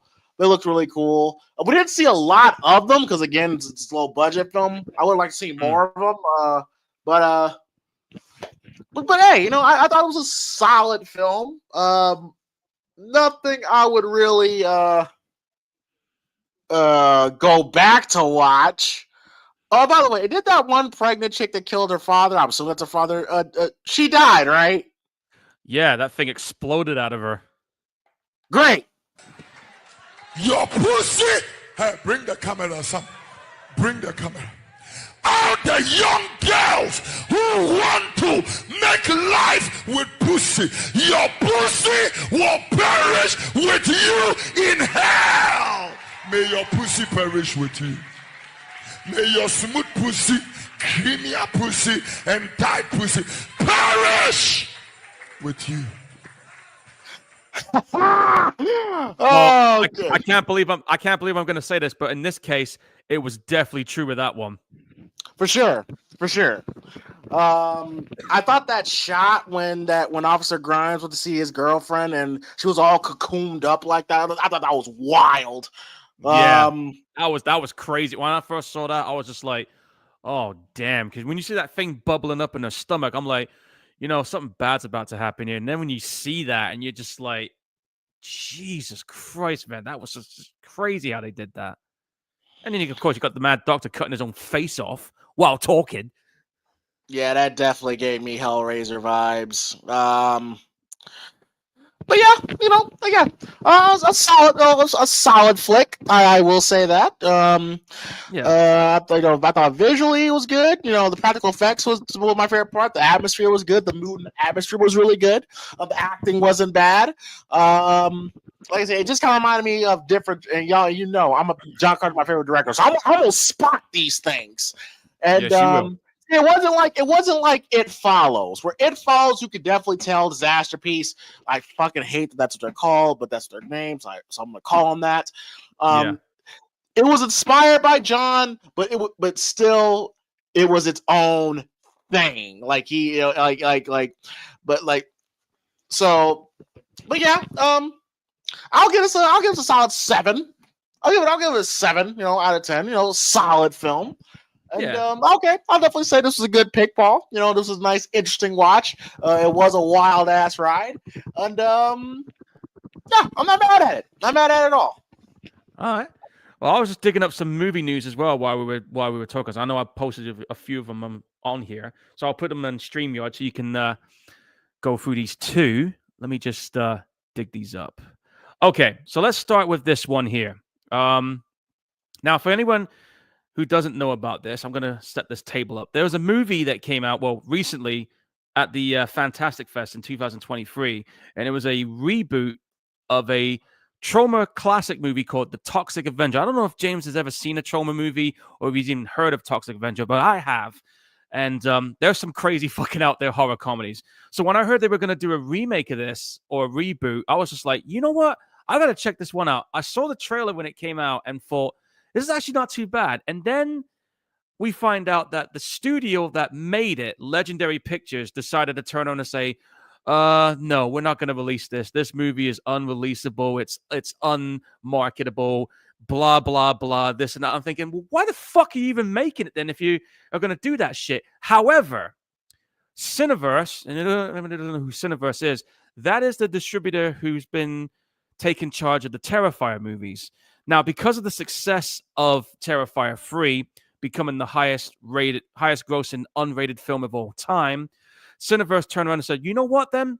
Seeing that there's now an audience for unrated movies, and they proved it with that film, they said, all right, we'll take Toxic Avenger, we'll release it massive wide in the cinema, we'll release it unrated, here's what you're going to get. I'm actually looking forward to seeing this movie because, again, like I said, I've seen the original movies. I know Philip has too. And quite interested in this one. I mean, you got guys like Kevin Bacon's in this one. Elijah Wood is in this one. The guy who's playing Toxic Avenger. Paul. Let's read the article. According to Blatant Disgusting, we are excited to announce that Cineverse has saved director Macon Blair's The Toxic Avenger remake and plans an unrated wide theatrical release later this year. Blatant Disgusting's parent company Cineverse acquired all U.S. and Canadian theatrical home entertainment and streaming rights through a deal with Legendary Entertainment. The fresh take on the well-beloved anti-hero known as Toxie was directed by Malcolm Blair. I don't feel at home in this world anymore, and stars Emmy and Golden Globe winner Peter Dinklage, Kevin Bacon, and Elijah Wood. That's a really good cast. Yeah. In this bold classic chapter of the classic Midnight movie franchise created by Lloyd Kaufman in Trauma Entertainment, a shocking accident transforms downtrodden janitor Winston Goes Dinklage into a mutant vigilante armed with his signature mop. The unlikely hero battles freaks, gangsters, and corrupt CEOs while trying to save his relationship with his son. The story channels the subversive gonzo energy of the original Toxic Avenger while delivering a fresh and contemporary twist. The film features an all-star cast including Jacob Tremblay, Julia Davis, and Taylor Page. Ooh. The opening of critical acclaim at Fantastic Fest, Toxic Avenger has been hailed as a righteous blend of social comment, satire, inventive gore, and unexpected heart. With a 92% score on Rotten Tomatoes, the film reaffirmed the endearing power of subversive cinema to captivate and challenge audiences. Toxic Avenger is a great film. It's an important one, says cinema chairman and CEO Chris McGurk. Peter Dinklage's transformative performance and Malcolm Blair's fearless direction delivers a story that speaks to the anxieties of our time and outrageous humor and unflinching creativity. This is the kind of movie that major studios are adverse to release because it dares to push boundaries. That's great to hear. That's great to hear. Yeah. That's what we want. But Cineverse is rooted in championing bold, uncompromising storytelling. We believe audiences are ready and eager for films like this to take center stage. Fuck yeah! I'm already a fan of this film. I have no idea what the fuck Toxic Avenger is, but I'm already on board. I'm gonna have to get the original one for you at some point. In reaction to the upcoming release, Lloyd Kaufman, president of Trauma and creator of Toxic Avenger, commented, "Michael Hurt's Toxie, and I have smopped tears away. Macon Blair's fantastic reimagining of Toxie's life is even better than Trauma's. Trauma fans will be ecstatic. I would say take that with a grain of salt." I've seen the original. Yeah, but usually when the creators talk about, oh, this is better than my version, they're just saying that to big up the movie. Like, come on, Paul. When John Carpenter, James Cameron talking about, oh, this is the best Terminator of all, it's like he's supposed to say that. Of course he's going to say that. But yes. Like I said, one of my friends did see the new one, and he said it was actually really fucking good. So, and like I said, I've seen the original Trauma movie ages ago, and that movie's like a classic. Like, if you like, like crazy out there schlocky comedy horror movies that's very unapologetic, you're in the right place. All right, Cineverse's proven track record with unrated films, including last October's box office phenomenon Terrifier 3, the highest-grossing non-rated film in U.S. history, underscores its ability to connect audiences with bold, authentic stories. I'm beyond grateful to the team behind Toxic Avenger, who are so supportive and steady-handed as we search for the perfect distribution partner for our film, said director Malcolm Blair. It's so cool that folks will have the chance to see this in theaters. It's a fun, rowdy movie you want to see with a crowd. Mutant hero smashes bad guys with a mop. Perfect entertainment for the whole family. Our goal was to always preserve the heart spirit of the original Toxie, which was sealed into the brains at a very young age, and try to make something that Trauma fans would dig and at the same time do something with the character that feels fresh. Lloyd and Malcolm at Trauma had been a blast to work with. Absolutely everyone at Legendary are stars, and I can't wait to start working with the champs at Cineverse to bring the Toxie version of Toxie to fans old and new. Malcolm Blair directed the film from a screenplay, and yada yada yada. Okay, all right, so cool. All right, so sounds like to me that you are happy. Toxic Avenger fans are happy. So hopefully the movie turns out well. We got another one here. Now, James, you remember a little horror movie we watched a while back called The Sadness, haven't you? How could I forget? Now, you remember I said to you when I watched that movie, I said, hey, this reminds me of a horror comic called The Cross. Do you remember that? I don't remember you saying that, but yeah. Yeah, that's where the inspiration came from. Now, I remember saying years ago, I'm thinking, man, they'll never have the fucking balls to turn that horror comic into a film because what happens in that comic series, dude, is, let me put it like this, is beyond fucking repulsive and gruesome what happens in there. Now, I just recently found out that the guy who created the comic book series, Garth Ennis, who's also the same guy who created the TV series The Boys, has hired the director of The Sadness. The boys, the boys, the boys. After the blood comes the boys. What movie's that from? Oh, God. Shit! Put me out of my misery. Oh, the boys, the boys, the boys. After the blood comes the boys. Carrie. Sorry, right, there you go. My bad.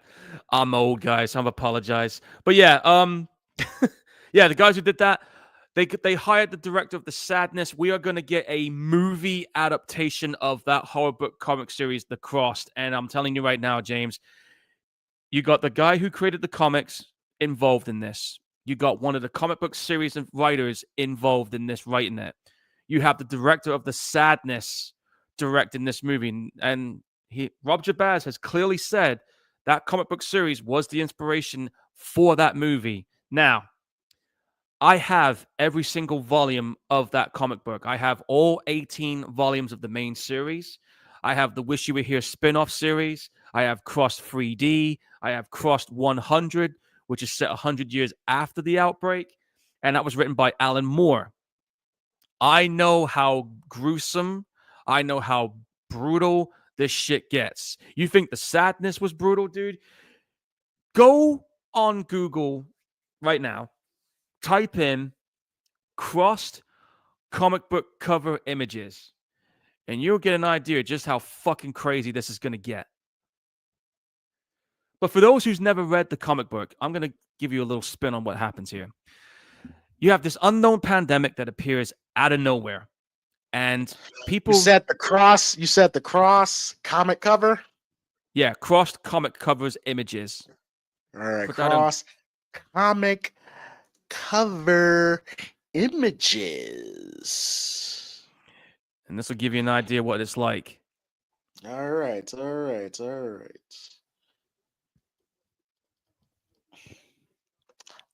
Oh. Yeah. Okay, let me see if I could And there's some pretty bad ones, dude. That's interesting. That is interesting. Yeah.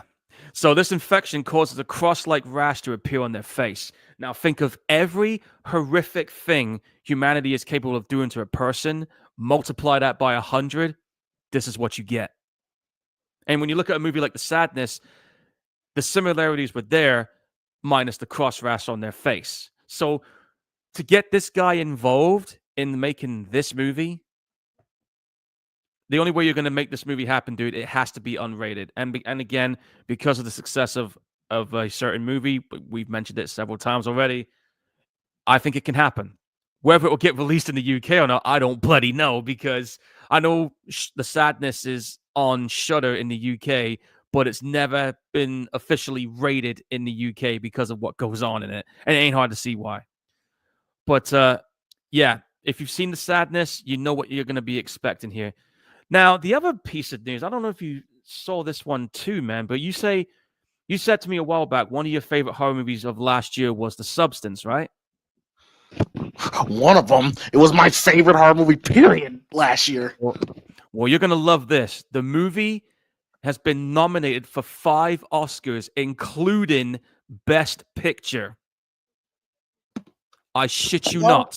Oh, well, so look at that. So ever since Jamie Lee Curtis kind of called out the Academy for not giving praise to horror films, okay, they're actually acknowledging horror. Nice. Yeah, the link is there on StreamYard, but I've got it here on the screen too. Let me just see if I can put this up. So, The Substance has been nominated for, it looks like 5 Academy Award nominations. It's being nominated for Best Picture, Best Director, Best Actress.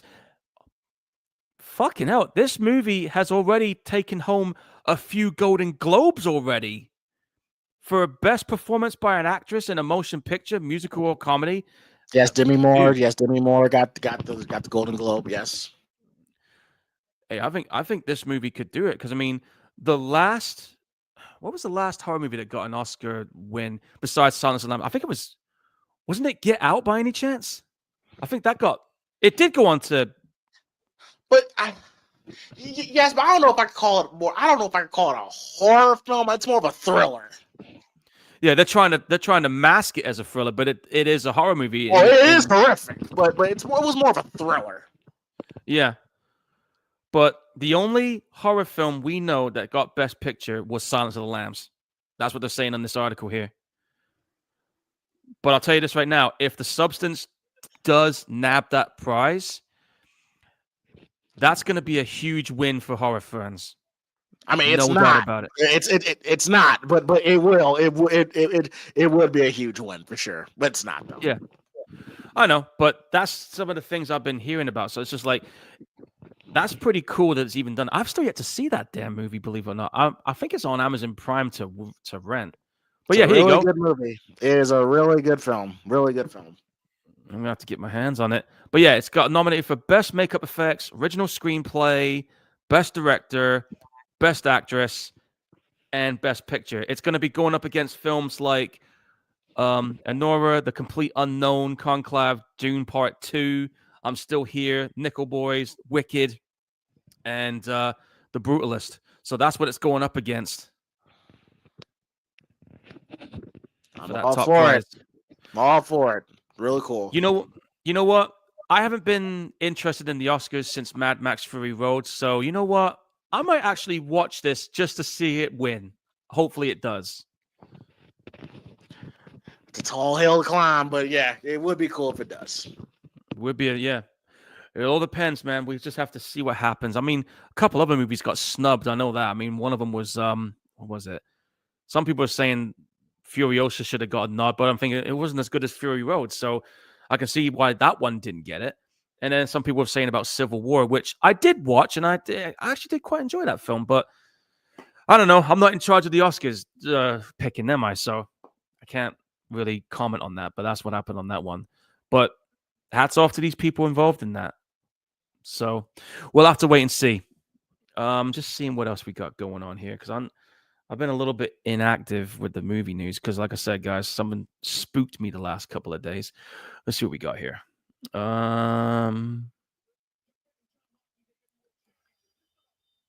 Okay, so apparently, according to this, the guy who did Bird Box is in talks of doing a sequel to Practical Magic. I'm not sure how I feel about that. Okay. First of all, okay, Sandra Bullock and Nicole Kidman coming back. That's all I care about. Let me take a look.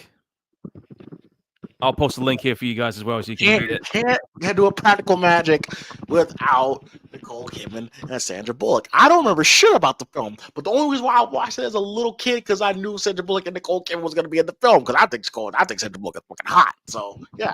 Well, I mean, Sandra Bullock was on Bird Box, so I'm guessing that's probably the reason why they're coming together for this one. Let me see what's going on here. God, that movie. Okay, I got some good news for you. People would not shut up about that fucking movie. It was annoying. Yeah, and they did that sequel as well. There was a sequel? Yeah, there was a sequel that was set in Barcelona. You not seen that? No. I've never even heard. I didn't know there was a Bird Box 2.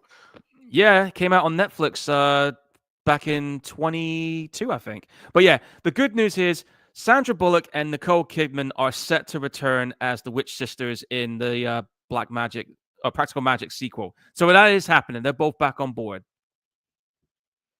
So you got some good news there on that one. Hello, what's this? Trash is Revenge. Whoa. Hold on. Okay, we got a fan-made Return of the Living Dead sequel, which features the actress who played Trash in the original film.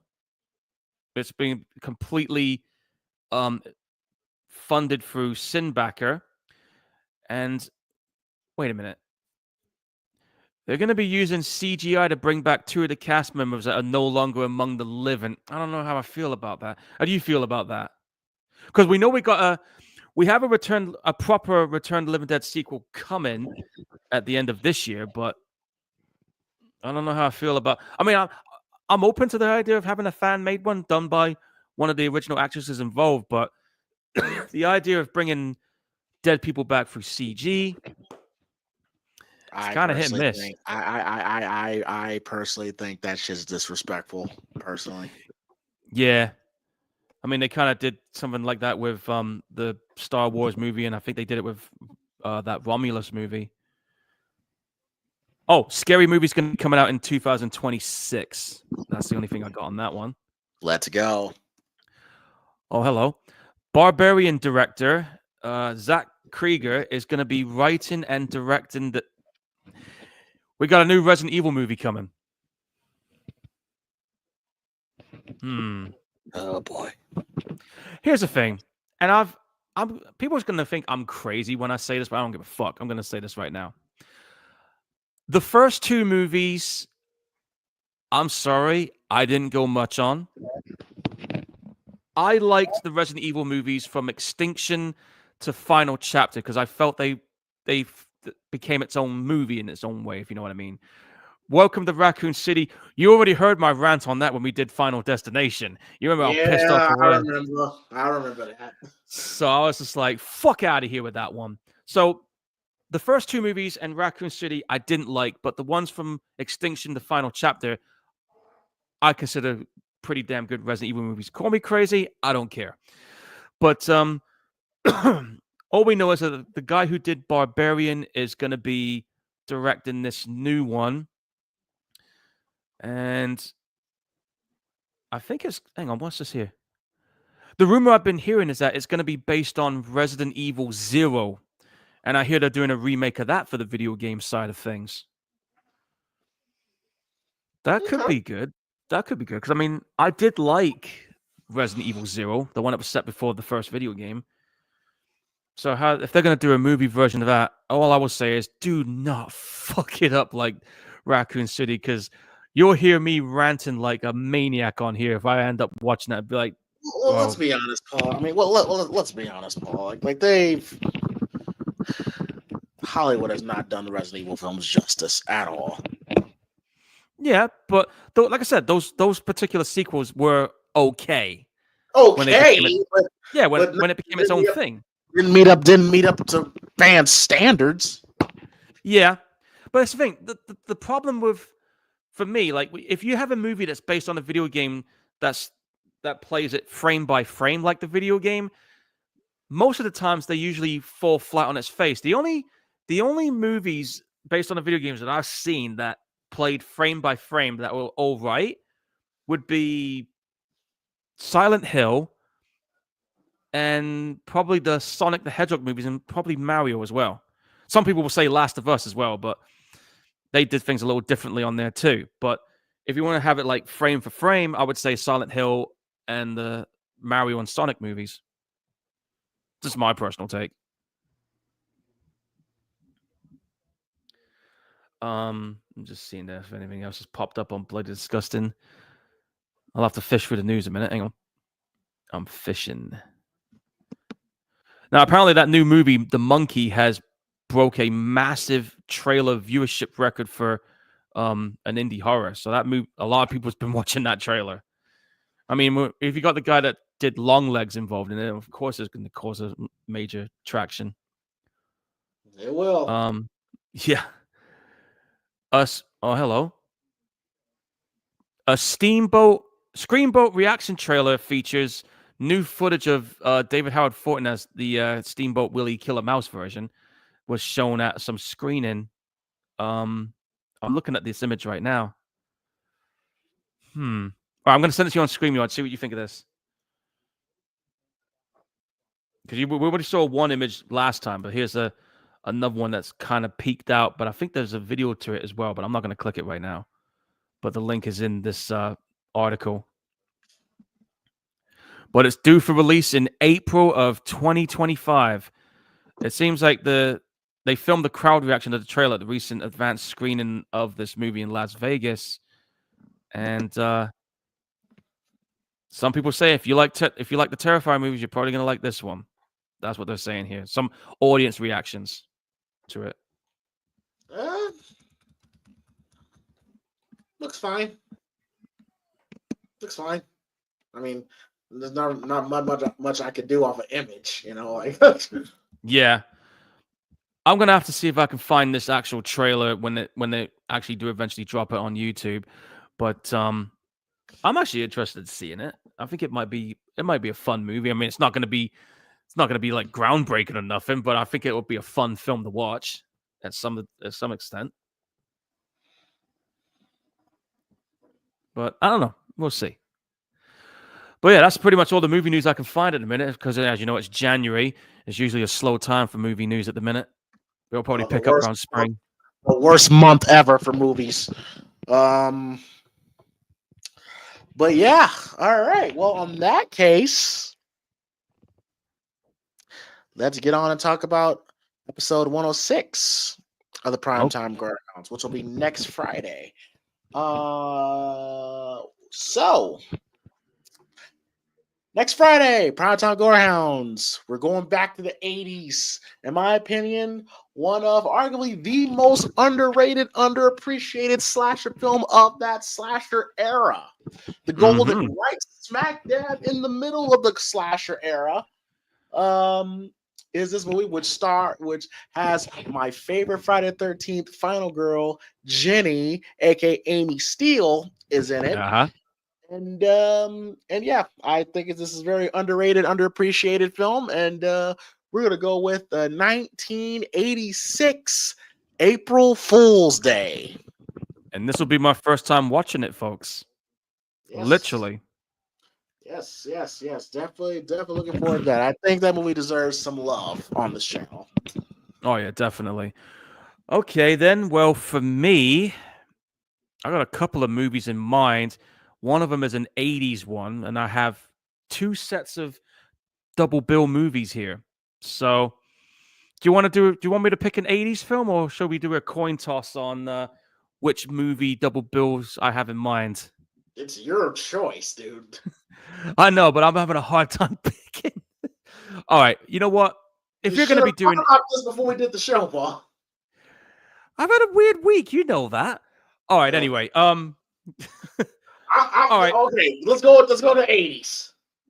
All right, well, if we're going to do an 80s film, all right, fine. Okay, I got one. All right. This movie came out in 1984. This movie, a lot of people consider probably one of the best zombie horror comedies of all time.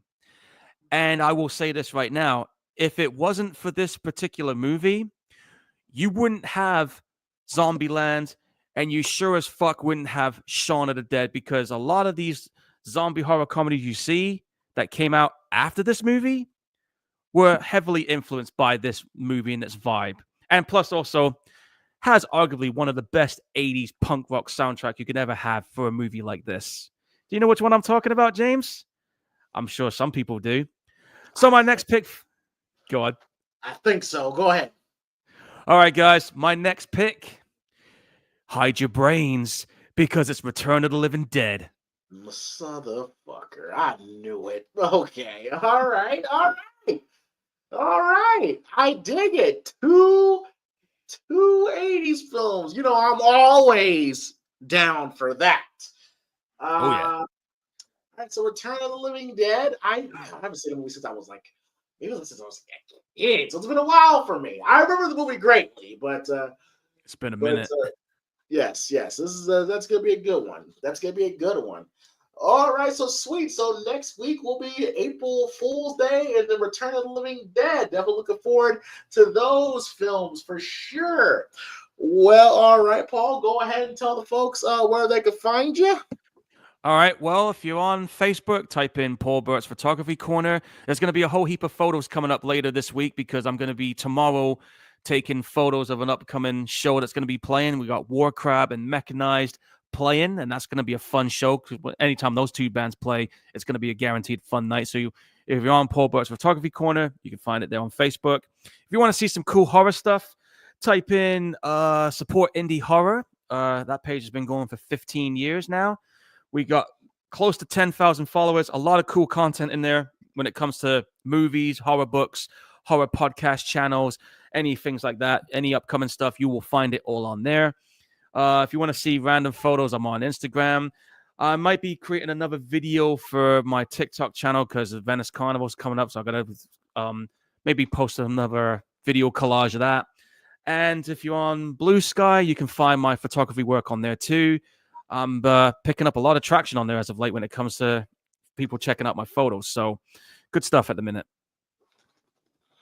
All right, and of course, you can find me on PrimeTime James Thomas, which is my professional wrestling channel. You can find all my wrestling stuff. In fact, I got a show tomorrow night I got to get ready for. I'm traveling all the way to fucking Wisconsin. So, Oh, boy.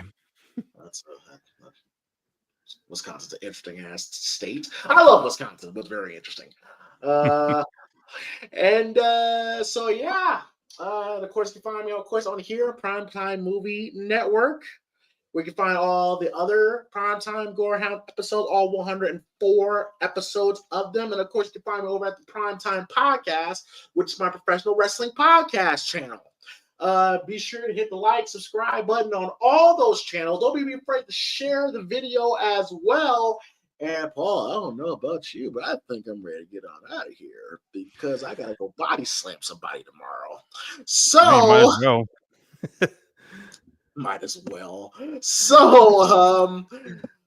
So on the behalf of myself and Paul, the Gorehound himself, thank you all for hanging out with us for another episode of the Primetime Gorehounds. We will see you guys next week for April Fool's Day. Like I said, please be sure to hit that like and subscribe button and donate to the channel if you want to. PrimePod313 is the Cash App. Again, PrimePod313 is the Cash App. Any donation is really appreciated. And we will see you guys later. Have a great weekend. Go Chiefs! And we are out. Peace. Later.